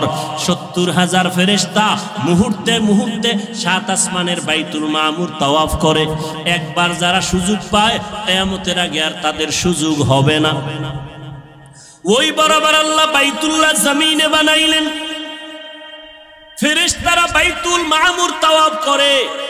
আল্লাহ ওয়াদা করলেন, ও ফেরেশতা, জমিনের মধ্যে এমন একটা ঘর আমি বাইতুল্লাহ বানাইলাম, এই বাইতুল্লাহর তাওয়াফ যারা করবে আমি আল্লাহ তাদেরকে এতটা নিষ্পাপ বানায় দিব, মায়ের গর্ভ থেকে বাচ্চা যেমন নিষ্পাপ ভূমিষ্ঠ হয়, আমার বাইতুল্লাহ জিয়ারত করে যারা বের হবে তাদেরও নিষ্পাপ বানায় দিব। আতিনা ফি দারে দুনিয়া না হাসান, আতিনা ফি দারে উকবা না হাসান, ইয়া গিয়াসাল মুস্তাগীসিন ইহদিনা লিফতিখারা বিল উলুমে ওয়াল গিনা। হর গরিদে নেকো তু তৈয়ার হ্যায়, जो न मांगे उससे तू बेजार है। খারাপ লাগে আপনাদের? আর একটু সামনে আগাবো। মা বাবার জন্য, দেশের জন্য, কবরওয়ালাদের জন্য একটু দোয়া করে যাবেন, এই মন মানসিকতা আছে না? ঘুমে ধরছে? আর বাঙালি কি ঘুমায়নি? তো মোবাইল যেদিন থেকে আসছে ওদিন থেকে ঘুম বিদায় হয়ে গেছে। আমরা মোনাজাত ধরি বইয়া, মোবাইলওয়ালারা মোনাজাত ধরে রাতে বিছানায় শুইয়া। সারা রাত মোবাইলের ডিউটি, কবিরা গুনাহ করে চেহারাটা কার্টুন হয়ে গেছে। এরে যুবক, আল্লাহর কসম করে বলি, ভালো করে লিখে রেখে যুবক, এই দুনিয়ায় যত বন্ধু পেয়েছো সব বন্ধু স্বার্থপর। একমাত্র দুনিয়ার জমিনে তোমাদের নিঃস্বার্থ বন্ধু উলামায়ে কেরাম ছাড়া আর কেউ নাই। আছে যারা তোমাকে ভালোবাসে, ছায়া দেয়, স্বার্থ আছে। আঘাত লাগবে, সদস্য পদের নাম কাটবে না, কল্লাটা কেটে ফেলবে। কিন্তু আমরা উলামায়ে কেরাম তোমাদের এত আপন, আমাদের কি পরিমাণ গালাগালি করো তাও আমরা জানি, আমাদের বিরুদ্ধে কি পরিমাণ ফেসবুকে লেখো তাও আমরা জানি। এরপর একটা গালি দেই না, কলিজা দিয়া দোয়া করি, ও দয়ার মালিক আমার কলিজার যুবকদের তুমি দিনের খাদেম বানায় দাও। কারণ নবীজিও যুবকদের জন্য বড় দোয়া করেছেন। নবী বলেন, বুড়ারা আমি মুহাম্মদের বিরোধিতা করেছে, আর যুবকেরা আমি মুহাম্মদের উপকার করেছি। আবু জাহিল নবীর বন্ধু না দুশ্মন? বুড়া। কি আবু লাহাব নবীর দুশ্মন বুড়া, আবু তালিব নবীর দুশ্মন বুড়া। আর নবীর আপন 7 বছর বয়সের এক যুবক 11 বছর বয়সের আগেই, শিশু থেকে কিশোর হইয়া যুবক হওয়ার আগেই আল্লাহর বান্দা নবীর হাতে গেলেন, সহযোগিতার জন্য রেডি হয়ে গেলেন। নবীর চাচাতো ভাই হযরতে আলী। 7 বছর শেষ, 8, 9, 10, 11, 12-র মধ্যে কেউ বলেন 11, কেউ বলেন 8, নবীর হাতে গিয়া কালেমা পড়লেন। এতদিন ছিল আলী নবীর চাচাতো ভাই, এখন আলী নবীর একজন সাহাবী। কিছুদিন পরে হবেন কি হবে? জামাতা হয়ে যাবেন। যুবক নবীর শক্তি দিয়া নবীর কাছে গিয়া সাহায্যের হাত বাড়াইলেন। আব্দুল্লাহ ইবনে মাসউদ বকরির রাখাল, ময়দানে বকরি চড়ায়, রহমতের নবীকে দেখে রাস্তার পার্শ্ব দিয়ে হেঁটে যায়। নবীর পেটে ক্ষুধা লাগছে, আবু বকর সিদ্দিক নবীর সাথে আছেন। কেমন একজন নবী পাইলে রে বাবা, চিনলা না? ও কুষ্টিয়ার মুসলমান, তুমিও মুসলমান, আমিও মুসলমান, তোমার আমার আল্লাহ এক, তোমার নবী আমার নবী এক, তোমার ধর্ম আমার ধর্ম এক, তোমার কালেমা আমার কালেমা এক, তোমার কোরআন আমার কোরআন এক, তোমার কাবা আমার কাবা। কিন্তু দুঃখ, আমি আজকে টুপি মাথায় না দিলে ভালো লাগে না, টুপি ফেলতে চাই না, আর তোমারে পাও ধইরা ধইরা বিনয়ের সাথে বয়ান করি টুপি পরার জন্য, টুপি মাথায় দিতেই চাও না। আমি নামাজ ছাড়তে চাই না, আর তোমার পায়ে ধরে ধরে বিনয়ের সাথে নামাজের বয়ান করি, তুমি নামাজ পড়তেই চাও না। অথচ তুমিও মুসলমান, আমিও মুসলমান, তোমার আল্লাহ এক, আমার আল্লাহ, তোমার নবী আমার নবী এক, তোমার কাবা আমার কাবা এক। তুমি আজ আমি মসজিদে না ঢুকলে লজ্জা পাই, আর তুমি মসজিদে ঢুকতে গেলে লজ্জা পাও। আমি পর্দা না করলে লজ্জা পাই, তুমি পর্দা করতে গেলে লজ্জা পাও। আমি টুপি ফেলতে চাই না, তুমি টুপি দিতে চাও না। আমি দাড়ি কাটতে চাই না, তোমারে পাও দইরা বয়ান করার পরেও তুমি দাড়ি রাখতে চাও না। কারণটা কি রে বাবা? অথচ তোমার আল্লাহ এক, আমার নবী এক, তোমার কাবা আমার কাবা এক, সব এক, দুনিয়াতে আসছি এক। আবার যেদিন বিদায়ের আওয়াজ হবে, আমি হাফিজুর রহমানেরও 3টা কাফন, তোমারও 3টা কাফন হবে। পীর সাহেবের জন্য একটা কাফন কেউ বাড়াইয়াও দিবে না, এমপি মারা গেলে কাফন বাড়াবে না, রিক্সার ড্রাইভার মরে গেলে গরিবের কারণে একটা কাফন কেউ কমাইয়াও দিবে না। সবার বেলায় 3টা কাফন, কালার হবে আলাদা। কি যারা আলিয়ায় ভরে তাদের কালার একরকম, যারা কওমিতে ভরে তাদের কালার আর একরকম, সব এক। 3টা সাদা কাপড়ের প্যাকেট যখন হবে, কে পীর, কে মুরিদ, কে আলেম, কে মূর্খ, কে ইমাম, কে মুক্তাদি লেখা থাকবে, সব একাকার হয়ে গেছে। কবরে রাখার পর প্রশ্ন হবে 3টা। কয়টা? আমাকেও যেই প্রশ্ন করা হবে, আপনাদেরও সে একই প্রশ্ন করা হবে। রবের পরিচয় দাও, ধর্মের পরিচয় দাও, রহমাতুল্লিল আলামিনের পরিচয় দাও। আমাকেও প্রশ্ন যা করবে, আপনাদেরও সেই একই প্রশ্ন করা হবে। ও আল্লাহর বান্দারা, কেমন একজন নবী পাইলেন, ওই নবীর জন্য একটু মায়া হলো না রে বাবা? আজকে আমি তোমার মতো চলি, এই দুনিয়ায় চলি তোমার মতো, তোমার মতোই চলাফেরা করি। তুমিও 3 বেলা খাও, আমরাও 3 বেলা খাই। তুমিও রাতের বেলা ঘুমাও, আমরাও ঘুমাই। ও আল্লাহর বান্দারা, তোমরাও ব্যবসা করো, চাকরি করো, আমরাও ব্যবসা করি, চাকরি করি।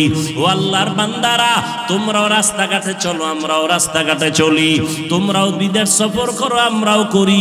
কই ও আল্লাহর বান্দা, একই দেশে বসবাস করি, একই হাওয়া বাতাসে চলি, একই খানা খাই, কিন্তু আজকে তুমি মুসলমান, আমি মুসলমান, এক আল্লাহর গোলাম হইয়া কেন তুমি নবী মানো না? কেন তুমি নবীর মোহাব্বত অন্তরে জমা করো না? কারণটা কি বুঝেই আসে না? আসলে কারণ হলো, যে যাকে চিনে না সে তাকে মানে না। তুমি আমার আল্লাহকে এখনো চিনতে পারো না রে যুবক। তুমি নেতাকে চিনছো, নেতার জন্য তুমি জীবন দিয়া রাস্তায় বের হইয়া যাও, আর আমি আমার নবীরে চিনলাম, এই জন্য আমি নেতার জন্য জীবন দিতে চাই না, নেত্রীর জন্য চাই না, দলের জন্য চাই না। জীবনটা যদি দিতে চাই আমার নবীর আদর্শের জন্য দিব। এনে নবীর আশিক উম্মতের দলেরা, রহমতের নবী আমার রাস্তা দিয়া চলতেছেন, পার্শ্বে আবু বকর। হঠাৎ করে পেটে ক্ষুধা, পার্শ্বে চেটিয়াল ময়দানে বকরির পাল। আবু বকরকে বললেন রাখালকে ডাকো। রাখাল এসে হাজির। এই রাখাল, আমাদের পেটে ক্ষুধা, তোমার এমন একটা বকরি আমগো দেও, একটু দুধ পান করবো আমরা দহন করিয়া। রাখাল কয় এই বকরির মালিক আমি না, অতএব আমি দিতে পারুম না। এবার নবী কয় রাখাল শোনো, আচ্ছা ঠিক আছে, তাহলে দুধওয়ালা বকরি দেওয়া লাগবে না, এমন একটা বকরি দাও যেই বকরিটা মৃত্যু পর্যন্ত দুধ দিবে না। এরকম বকরি আছে না, দুধ দেয় না, এমন একটা বকরি দাও। রাখাল বলে এই যে একটা বকরি আছে, এটা নেন, এর থেকে জীবনে দুধ আসবে না। রহমতের নবী বলে আবু বকর দাঁড়ান। নবী যেই বকরির থেকে জীবনে দুধ আসবে না বলিয়া রাখাল দিল, রহমতের নবী ওই বকরির হাত দিলেন ওলানের ভেতরে, সাথে সাথে দুধ আসলো। নবী পান করলেন, আবু বকর করলেন, রাখালেরও করাইলেন। করানোর পরে কয় রাখাল বকরিটারে আবার পালের মধ্যে দিয়া দাও। রাখাল দেওয়ার পরে যেই বকরি জীবনে দুধ দিবে না, এই লোকটা কে যার হাত লাগা মাত্র দুধ আসলো? এতক্ষণ চিনে নাই, এতক্ষণ। ও ভাই, আমি রাস্তা দিয়ে হেঁটে আসতেছি, যে চিনে না হে ধাক্কা দিছে, হুজুর সরেন। যখন টের পাইছে আমি চেয়ারে বসার পরে, এবার আর উঠাছে নিতা। এজন্য যে যাকে চিনে না সে তাকে মানে না, যে যাকে চিনে তাকে মানার মতো মানে। বলে কেমন কয় জীবন দিতে রেডি। রাখাল এতক্ষণ চিনে না এই ব্যক্তিকে, যখনই দেখলো একটা বকরি জীবনে দুধ দিবে না, ওই বান্দার হাতটা দেওয়া মাত্র বকরি দুধ দিল, চিনে ফেললো এটা সাধারণ কোনো মানুষ না, এটা পাওয়ারওয়ালা মানুষ। এই পাওয়ার আমার মধ্যে নাই। এই পাওয়ারের নাম হলো মুআজিজা। এই পাওয়ারের নাম কি? নবীদের বেলায় হলে মুআজিজা, ওলিয়া উলিয়াদের বেলায় হলে হবে কারামত। ভালো করে মনে রাখবেন, যেটা কখনো সম্ভব না, এইরকম কিছু অসম্ভব আল্লাহ যদি সম্ভব করেন, এটাকে আশ্চর্য ধরনের বলা হয়, অলৌকিক পাওয়ার বলে। এটা আল্লাহ ডাইরেক্ট আসমান থেকে জমিনে আইসা করবেন না, এটা কোনো ব্যক্তির মাধ্যমে করবেন। গাছ কথা বলতে পারে না, একজনে প্রশ্ন করে কথা বলা শুরু হয়ে গেল, এটা তো সম্ভব না। আমার আল্লাহর দ্বারা সম্ভব। সব অসম্ভবকে সম্ভব করতে পারেন কে? আর এই অসম্ভবকে সম্ভব যে আল্লাহ করবেন, এটা আল্লাহ কুদরতের দ্বারা করবেন, কারো মাধ্যমে করবেন। নদীর মধ্যে দীর্ঘ বছর পানি নাই, শুকাইয়া গেছে নদী। একজন ব্যক্তির কাছে এলাকার মানুষ আইসা কয় আমগো নদীতে পানি নাই। লোকটা বড় একজন আল্লাহর প্রিয় বান্দা, তিনি একটা চিঠি লেখলেন। চিঠির মধ্যে কি লেখছেন তিনি জানেন আর আল্লাহ জানেন। তিনি কয় এই চিঠিটা নদীর মধ্যে ফেলে দাও। যখন চিঠি নিয়ে নদীর মধ্যে ফেলে দিল, দীর্ঘ বছরের শুকনা নদীর মধ্যে পানির জোয়ার শুরু হয়ে গেল। সুবহানাল্লাহ। না কি মনে হয় গাঞ্জা খাইয়া কথা কই না? চেহারা দেখলে তো মনে হয় না। একজনের তেঁতুল খায়, কয় কেমন লাগে, কয় ঠোঁটের মিসকলে বুঝো না। কি মনে হয় আমরা গাঞ্জা খাই, ইয়াবা ট্যাবলেট খাই, বিড়ি টানি? তাহলে আমাকে মাথা খারাপ কেন বলেন? মাথা খারাপ তো তাদের হতে পারে যারা মদের বোতল নিয়ে দৌড়ায়, যারা গাঞ্জা খায়, ইয়াবা ট্যাবলেট খায়। কথা ঠিক? কেন বলেন হুজুরদের মাথা খারাপ? আল্লাহ বুঝার তৌফিক দান করেন। নদীর মধ্যে পানি জারি হয়ে গেছে, একটা চিঠি লিখে দিছে। এখন একটু যদি গভীরভাবে জ্ঞান খাটান তো মাথা গরম হয়ে যাবে। কঠিন ভাবে গরম হবে। এটা কেমন কথা? চিঠি লেখা নদীর মধ্যে ফালায় দিছে, এটার মধ্যে পানির জোয়ার শুরু হয়ে গেছে। এটা গাঞ্জা খাওয়া ছাড়া আর কোনো কথা? এটা ভালো মানুষ বিশ্বাস করে কেমনে? এই কথাটা এটা এই কামটা ঘটাইছে কেটা?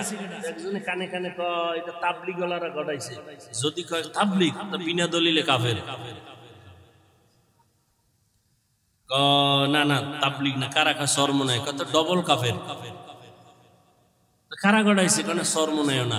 খুঁজতে খুঁজতে খুঁজতে খুঁজতে ফট করে কয় না, এটা যে ঘটাইছে তিনি রসুলের কলিজার সাহাবী হযরত ওমর। এবার ক কাফের। ঘটনাটা কে ঘটাইছে? হযরত ওমর। কে সেই ওমর? কে সেই ওমর? 27 বছর বয়সে রসুলের হাতে কালেমা পড়েছে। কয় বছর? কয় বছর? কয় বছর? তাহলে যুবকেরা নবীর বিরুদ্ধে না পক্ষে? তুমি হারারে কি করো নবীর পক্ষে? চ্যাটিং করো। जिंदगी में बंदगी तू करना है, जिंदगी में बंदगी तू करना है, जिंदगी में बंदगी शर्मिंदा है, जिंदगी में बंदगी शर्मिंदा है। दुनिया में हो दुनिया का तलबगार न हो,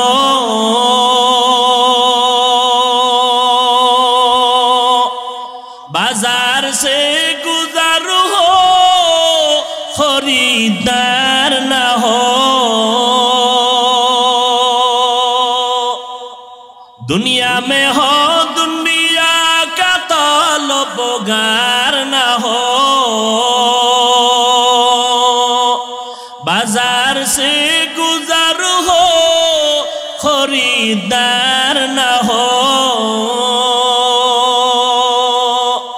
ये दुनिया एक मिसले कागज फूल है, ये दुनिया एक मिसले कागज फूल है, जिंदगी में बंदगी तू करना है, जिंदगी में बंदगी तू करना है,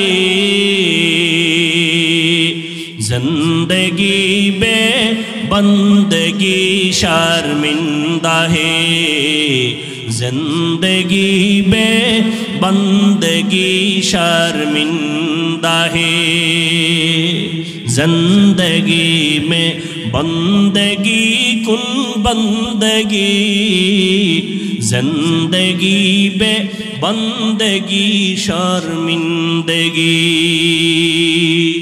वमा अरसलनाका इल्ला रहमतल लिल आलामीन।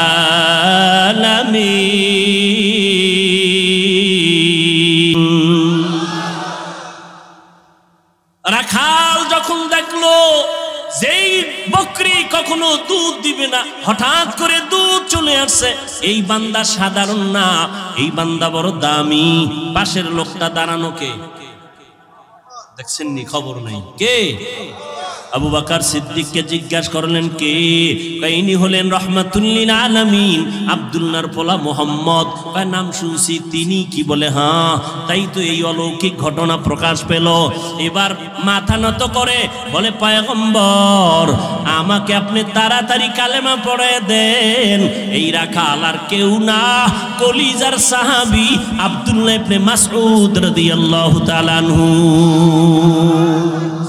ইমামুল আউয়ালিনাল আখিরিন, বাহরে সাদকা রাহমাতাল লিল আলামিন, সাইয়্যিদুল কাউনাইন খাতমুল মুরসালিন, আখির আমদ বুদে ফখরুল আউয়ালিন।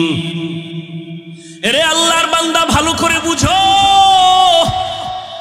অন্যদিকে তাকাইয়া তামাশা দেখবা না, অন্য কান্দে ওদিকে তাকায়ও না। তোমার চোখে কেন পানি নাই সেই চিন্তা করো। একজনে আল্লাহর মোহাব্বতে চিৎকার দেয়, তোমার মধ্যে সেই জালজালা কেন হয় না? ওরে আগুন লাগলে তো শরীরটা গরম হবে, এটাই তো স্বাভাবিক। আগুন লাগলে তো গরম তাপ লাগবে, শরীর গরম হবে, এটাই স্বাভাবিক।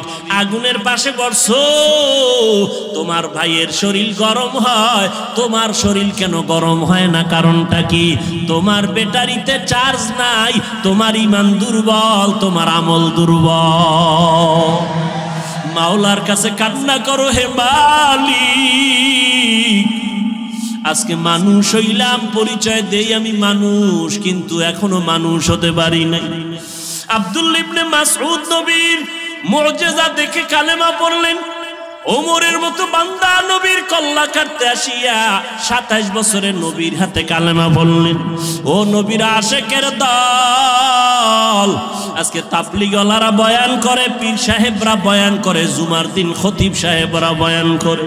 আমার মায়ার নবী মক্কা নগরীতে আসছেন এমন একটা জায়গায়, এত দামি জায়গা কেন না পাক? এর একমাত্র কারণ এই মানুষগুলো এত খারাপ হইল কেন?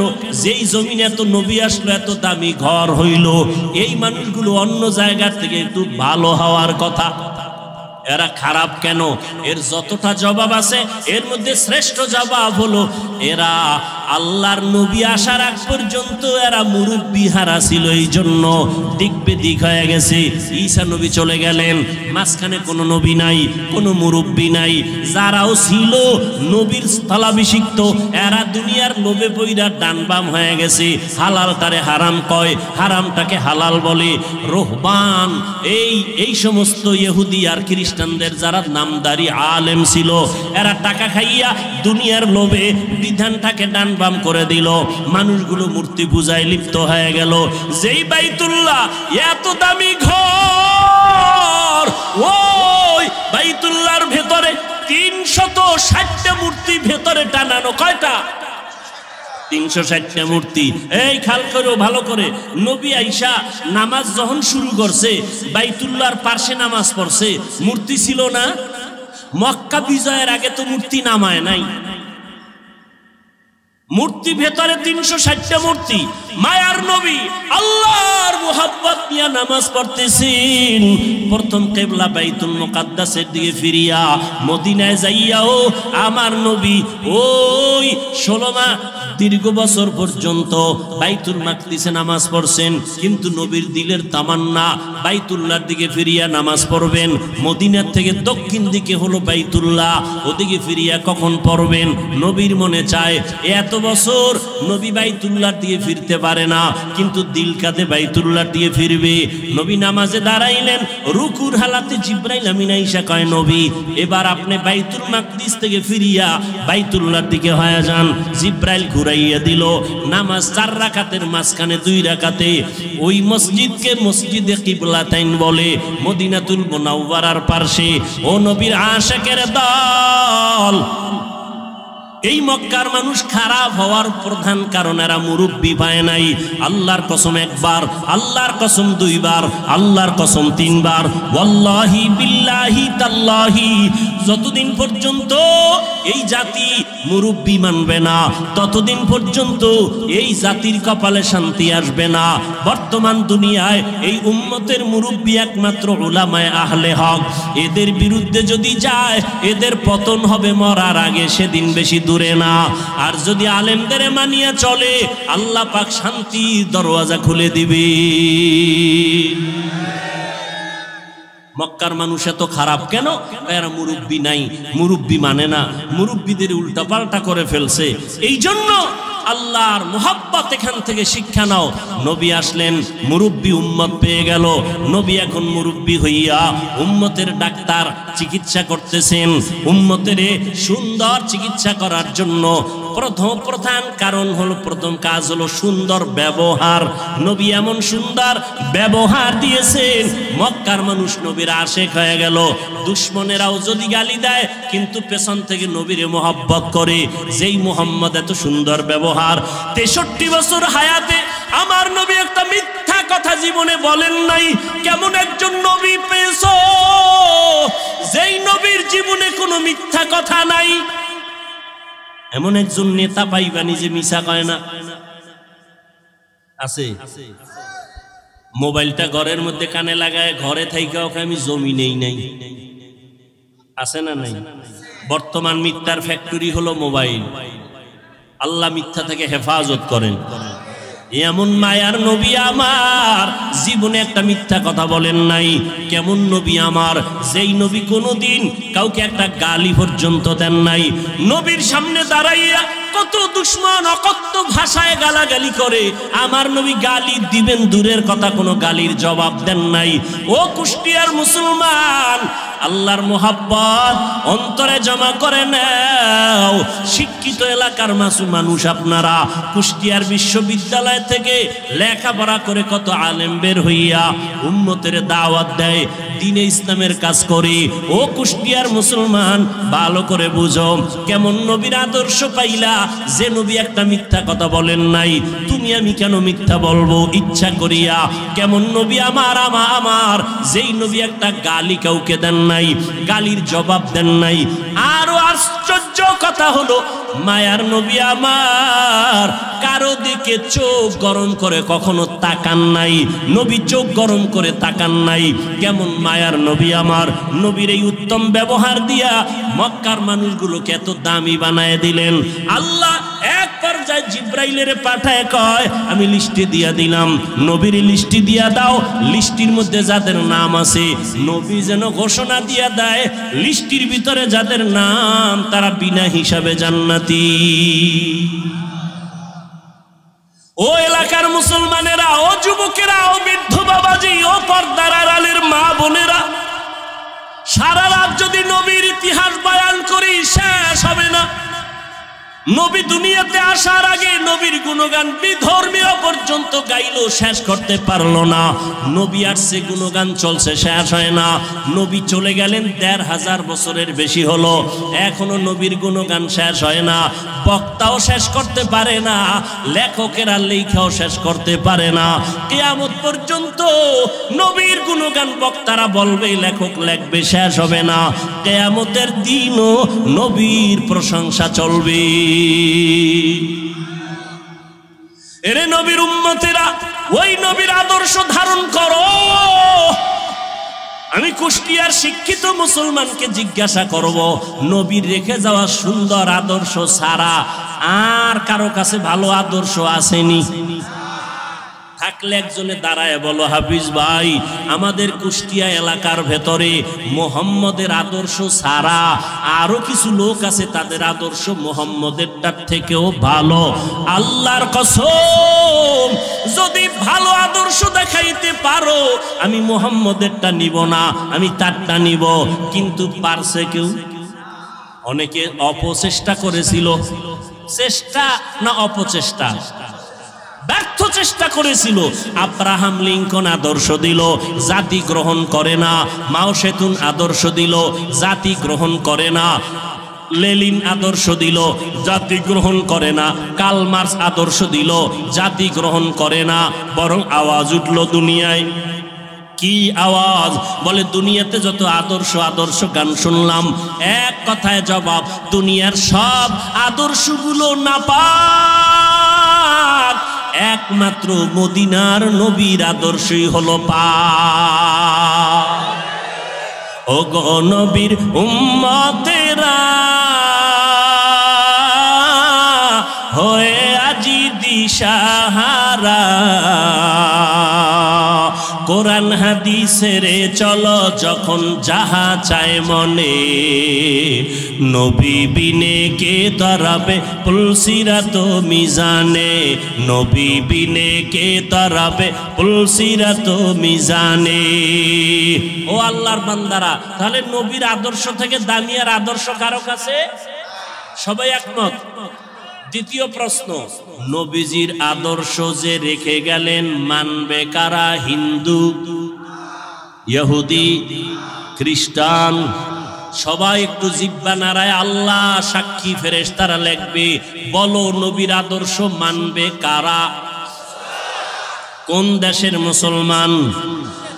সারা দুনিয়ার, শুধু কুষ্টিয়ার মুসলমান বাদ। হ্যাঁ, তাহলে নবীর আদর্শ হিন্দু মানবে না, বৌদ্ধরা মানবে না, ইহুদিরা মানবে না, খ্রিস্টানেরা মানবে না, তুমি মুসলমান মানবা। কিন্তু কই নবীর আদর্শে দাড়ি লম্বা হয় না কেন? নবীর আদর্শে টুপি মাথায় উঠে না কেন? নবীর আদর্শ মতো 5 বেলার নামাজ পড়ো না কেন? এটা কি শুধু হুজুরেরা করবে? ও আল্লাহর বান্দা, যদি বলো হুজুর, ও হাফিজ ভাই, আমরা পারি না, আপনারা পারেন, এবার আমি বলবো রে বাবা, তোমার মতো যুবক জীবনে মাদ্রাসায় পড়ে নাই, স্কুল কলেজে লেখাপড়া করে, জেনারেল লাইনে চাকরি করে, ব্যবসা করে, সত্য কথাটা স্বীকার করো। তোমার মতো যুবক জীবনে মাদ্রাসায় পড়ে নাই, এমন যুবক স্কুল কলেজ ভার্সিটিতে পড়ে, 5 বেলার নামাজ পড়ে আছে না নাই? আর কি ওয়াজ করবো বলো? এবার তুমি তোমারে জিজ্ঞেস করো, তুমি কেন পারো না?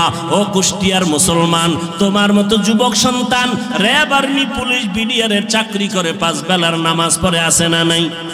তুমি কেন পারবা না রে বাবা? তোমার মতো যুবক রাস্তায় গাড়ি চালায়, 5 বেলার নামাজ পড়ে, তুমি কেন পারবা না?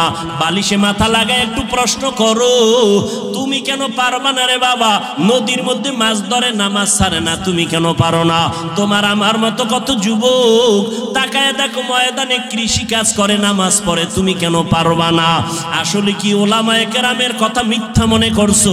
আল্লাহর কোরআন নবীর কথা কি মিথ্যা মনে করছো নাকি বাবা? আমাকে আবার একটু জবাব দাও, আমার আল্লাহর কোরআন সত্য নাকি মিথ্যা? কত পার্সেন্ট সত্য? সবাই বলো। এবার আমাকে বলো, আল্লাহর ওই কোরআনে জান্নাতের বয়ান আসেনি? সত্য। জাহান্নামের বয়ান আসেনি? এবার বলো বাবা, ওই আল্লাহর কোরআনে জান্নাত জাহান্নামের বয়ান আছে, শুধু এতটুকু না, কারা জান্নাতে যাবে কারা জাহান্নামে যাবে আল্লাহ তাও বয়ান করেছেন। ইন্নাল আবরারা লাফি নাঈম ওয়া ইন্নাল ফুজ্জারা লাফি জাহিম। নেক আমল যারা করবে তারা জান্নাতের পথিক, যারা গুনাহ করবে তারা জাহান্নামের পথিক। ও আল্লাহর বান্দারা, জাহান্নামটা কেমন ভয়ঙ্কর, জান্নাতটা কেমন আরামের ঘর আমার আল্লাহ তাও বয়ান করেছেন।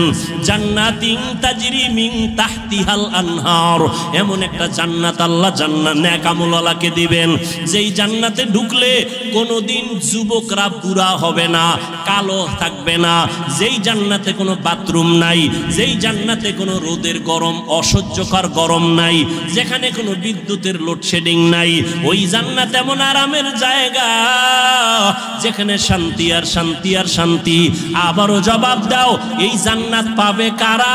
গুনাহগার না নেক আমলওয়ালা? তোমার আমল কোথায় রে বাবা? আর যারা গুনাহ নিয়ে কবরে যাবে তাদের জন্য জাহান্নাম আল্লাহ বানায় রাখছেন। কেমন জাহান্নাম? আল্লাহ তাআলা কোরআনে বয়ান করেছেন, আল্লাতী তাত্তালিউ আলাল আফইদা, দুনিয়ার আগুন থেকে 70 গুণ জাহান্নামের আগুনের গরম হবে বেশি।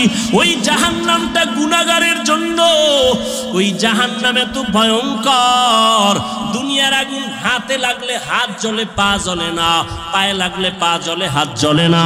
আল্লাহ বলেন জাহান্নামের আগুন এত মারাত্মক ভয়ঙ্কর আগুন, শরীরের যে কোনো জায়গায় লাগা মাত্র কলিজা পর্যন্ত ভুনা হয়ে যাবে। ও যুবক, আজকে আমিও তো তোমার মতো একটা যুবক, আমি যদি তোমার মতো প্যান্ট শার্ট টাই লাগাইয়া দাড়ি কামাইয়া রাস্তায় ঘুরতাম, মাস্তানি করতাম, কেউ বাধা দিত না। টুপি মাথায় দিলে মাথা গরম হয়, তোমার থেকে কম বুঝি না, এরপরও কেন টুপি ফালাই না?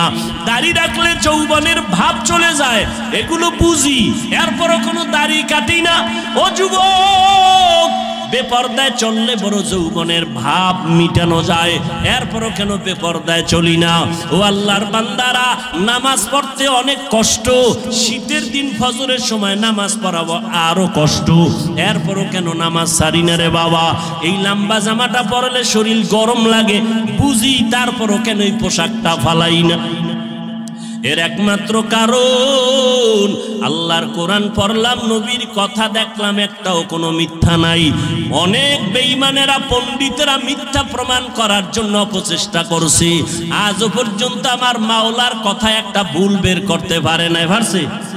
বরং বহু বেঈমানেরা কালেমা পড়ে মুসলমান হয়ে গেল।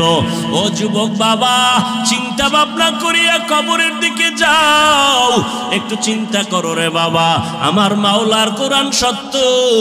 আজকের বৈজ্ঞানিকরা বলে জমিন থেকে 9,30,00,000 মাইল উপরে হলো সূর্য।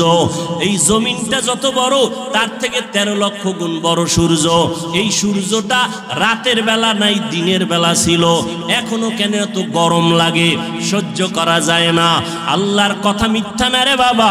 নবী বলেন কিয়ামতের দিন মানুষ, নারী আর পুরুষ সব উলঙ্গ দাঁড়াবে হাসরের মাঠে। সূর্যটা নিচে নেমে আসবে, সূর্যের গরমে জমিনটা তামা হয়ে যাবে। আম্মা জান আয়েশা রাদিয়াল্লাহু তাআলা আনহা দেখেন, নবী একদিন তার রুমে বৈশা কাঁদতেছেন, যে নবীর কোনো গুনাহ নাই, সেই নবী কান্না করেন। আম্মা জান বলেন, ইয়া রাসূলুল্লাহ, আমার ভয় লাগে কোনো বেয়াদবি করলাম কিনা, আপনি কেন কাঁদতেছেন? আমার নবী বলেন, আয়েশা, আপনি কোনো বেয়াদবি করেন নাই, কেন কাঁদেন হে নবী? মায়ার নবী বলেন, ও আয়েশা, হাসরের ময়দানের কথা মনে পড়ে গেছে আমার। কিয়ামতের দিন আমার গুনাহগারের উম্মতের কি হালাত হবে? কেন ইয়া রাসূলুল্লাহ? নবী বলেন, ও আয়েশা, কিয়ামতের ময়দানে নারী আর পুরুষ সব উলঙ্গ দাঁড়াবে। কিয়ামতের দিন সূর্যের গরমে মাথার মগজগুলো টাস টাস করে ফেটে যাবে, জমিনটা তামা হয়ে যাবে। অন্যদিকে জাহান্নামের আওয়াজ, আবার আমার মাওলাও রাগান্বিত আওয়াজ দিবেন, লিমানিল মুলকুল ইয়াউম লিল্লাহিল ওয়াহিদিল কাহ্হার। আমার আল্লাহ এত রাগান্বিত হবেন, হাসরের ময়দানটা থর থর করে কেঁপে উঠবে। হাসরের ময়দানে সবাই থাকবে উলঙ্গ, নারী আর পুরুষেরা। ও পর্দার আড়ালের মা বোনেরা, আল্লাহ আপনাদের এত মর্যাদা দান করেছেন, আপনারা নবীদের মায়ের মতো মা, আপনারা আলেমদের মায়ের মতো মা, আপনাদের এত সম্মান, আপনারা খাদিজা রাদিয়াল্লাহু তাআলা আনহার মতো নারী, আপনারা আয়েশা রাদিয়াল্লাহু তাআলা আনহার মতো দামি নারী, আপনারা ফাতেমা রাদিয়াল্লাহু তাআলা আনহার মতো দামি নারী, ঈসা নবীর মা মারিয়াম আলাইহাস সালামের মতো দামি নারী, আপনারা আল্লাহ পাক রব্বুল আলামিন এত সম্মান আপনাদের দান করলেন। ও পর্দার আড়ালের আম্মা জানেরা, এতক্ষণ আমি যুবকদের যত বয়ান শুনাইলাম ভালোর লাইনে, এই ভালোটা ততদিন পর্যন্ত হবে না যতদিন পর্যন্ত মা আপনি সন্তানকে ভালো লাইনে চালাইবেন না। কারণ সন্তান ভালো লাইনে যাওয়ার পেছনে অবদান হলো মায়ের, কারণ সন্তান মাকে বেশি ফলো করিয়া চলে। এই জন্যই নবীও বলেছেন, এ দুনিয়ায় সব থেকে নারী নেককারিনী যারা আদর্শবান নারী বড় দামি সম্পদ। এরে আম্মা জান, আপনার সন্তানটাকে আপনি ডাক্তার বানাবেন, বাধা নাই, ইঞ্জিনিয়ার বানাবেন, বাধা নাই, প্রফেসর বানাবেন, বাধা নাই। ও যুবক, তুমি স্কুলে পড়ো, কলেজে পড়ো, ভার্সিটিতে পড়ো, বাধা নাই। আমি এতক্ষণ তোমাদের এত চিল্লাইয়া বয়ান শুনাইলাম, একবারও আমি বলি নাই তোমরা হুজুর হইয়া মাদ্রাসায় যাও। না বাবা, তুমি চাকরি করো, বাধা নাই, ব্যবসা করো, বাধা নাই, তুমি স্কুলে পড়ো, বাধা নাই, তুমি চাকরি করো, তুমি ভার্সিটিতে বড় কোনো বাধা নাই, তবে নবীর আদর্শ মানিয়া অন্ধকার কবরের দিকে রওনা হও। ডাক্তারও যদি হও, মা বাবার দোয়া নিয়ে চলিও, 5 বেলার নামাজ পড়িও, কপাল খুলে যাবে। ইঞ্জিনিয়ার যদি হও, ভালো আদর্শ নিয়ে মানুষের সাথে আচরণ ভালো করিও, কোরআন তেলাওয়াত করো, 5 ওয়াক্ত নামাজ পড়িও, জীবনের চাকা ঘুরে যাবে। ও আল্লাহর বান্দারা, আম্মা জান আয়েশা বলেন, ও নবী, কিয়ামতের ময়দানে ভয়ঙ্কর হালাত কেমন হবে? নবী চোখের পানি ছেড়ে কাঁদেন আর কয়, আয়েশা, নবীরা যাদের কোনো গুনাহ নাই সেই নবীরা পর্যন্ত কান্নায় বিভোর হয়ে যাবে। আদম নবী কান্না করবেন নিজেকে বাঁচাবার জন্য, মূসা নবী কান্না করবেন নিজেকে পরিত্রাণের জন্য, ইব্রাহিম নবী কান্না করবেন নিজেকে বাঁচাবার জন্য, মুক্তির জন্য, ঈসা নবী কান্না করবেন নিজেকে মুক্তি করার জন্য, উম্মতেরা যাবে সুপারিশের জন্য, আদম নবী তাড়ায়ে দিবেন, মূসা নবী তাড়ায়ে দিবেন। উম্মতের সুপারিশ করতে গিয়া ইব্রাহিম নবী বলবেন আমি পারবো না, নূহ আলাইহিস সালাম বলবেন আমি পারবো না। নবী বলেন, ও আয়েশা জানো, ওই কঠিন সময় উম্মতেরা এক একজন নবীর কাছে যাইয়া যখন দেখবে সুপারিশের কেউ নাই, উম্মতেরা পাগলের মতো করবে। সর্বশেষ ওরা আমি মুহাম্মদের কাছে দৌড়ানোর চেষ্টা করবে, আমাকে তালাশ করবে। আম্মা জান বলেন, নবী আপনাকে হাসরের ময়দানে উম্মতেরা কোথায় পাবে? নবী বলেন, ও আয়েশা, আমি আমার মাওলার কুদরতের সামনে মাকামে মাহমুদে সেজদায় পড়ে কান্না করব। অন্য নবীরা নিজেকে বাঁচাবার কান্নায় বিভোর, আর আমি মুহাম্মদ একবারও আমার জন্য আমি কান্না করব না। আমি কান্না করে শুধু বারবার বলবো, আল্লাহ আমার উম্মতের বাঁচাও, আমার উম্মতের বাঁচাও, আমার একটা উম্মত যেন জাহান্নামে না যায়। আমার আল্লাহ তখন বলবে, নবী আপনি কাঁদবেন না, আপনার উম্মত গুলো ধরে ধরে বাছাই করে জান্নাতের ময়দানের দিকে নিয়ে যান। ও আয়েশা, আমি তখন খুশি মনে আমার উম্মত গুলো ধরে ধরে জান্নাতের ময়দানের দিকে নেওয়া শুরু করব। আম্মা জান আয়েশা বলেন, ইয়া রাসূলুল্লাহ, কোটি কোটি কোটি মানুষের ভেতরে আপনার উম্মত গুলো চিনবেন কি করে? নবী বলেন, ও আয়েশা, যেই উম্মত দুনিয়াতে আমি মুহাম্মদের মহব্বতে ভরিয়া ওযু বানাইয়া 5 বেলার নামাজ যথাযথভাবে আদায় করবে, কিয়ামতের ময়দানে ওই ওযুর জায়গাগুলো নূরের আলোতে চমকাইতে থাকবে। আমি নবী দেখে দেখে উম্মতকে জান্নাতের দিকে নিয়ে যাব। ও কুষ্টিয়ার মুসলমান বাবারা, ও যুবক বৃদ্ধ বাবাজি, পর্দার আড়ালের মা বোনেরা, কিয়ামতের ময়দানে আল্লাহ না করুন যদি আল্লাহর নবীর সুপারিশের কাতারে দাঁড়াইতে না পারি, বেনামাজি হইয়া যদি দাঁড়াই, বেপরদার অবস্থা নিয়ে যদি দাঁড়াই, তওবা না করে গুনাহ নিয়ে যদি যাই, নবী তখন বলবে, না তুমি আমার উম্মত না, আমি তোমার নবী না। আল্লাহ পাক বলবেন, ও ফেরেশতা, এই গুনাহগার বেনামাজি নাফরমানের জাহান্নামের হ্যান্ডকাপ লাগায় দাও। ও আল্লাহর বান্দারা, সূর্যের গরম সইতে পারি না, গুনাহ নিয়ে কবরে গেলে হাসরের ময়দানে কেমনে জাহান্নামের আগুন সহ্য করব? একটু নিজের চিন্তা করো।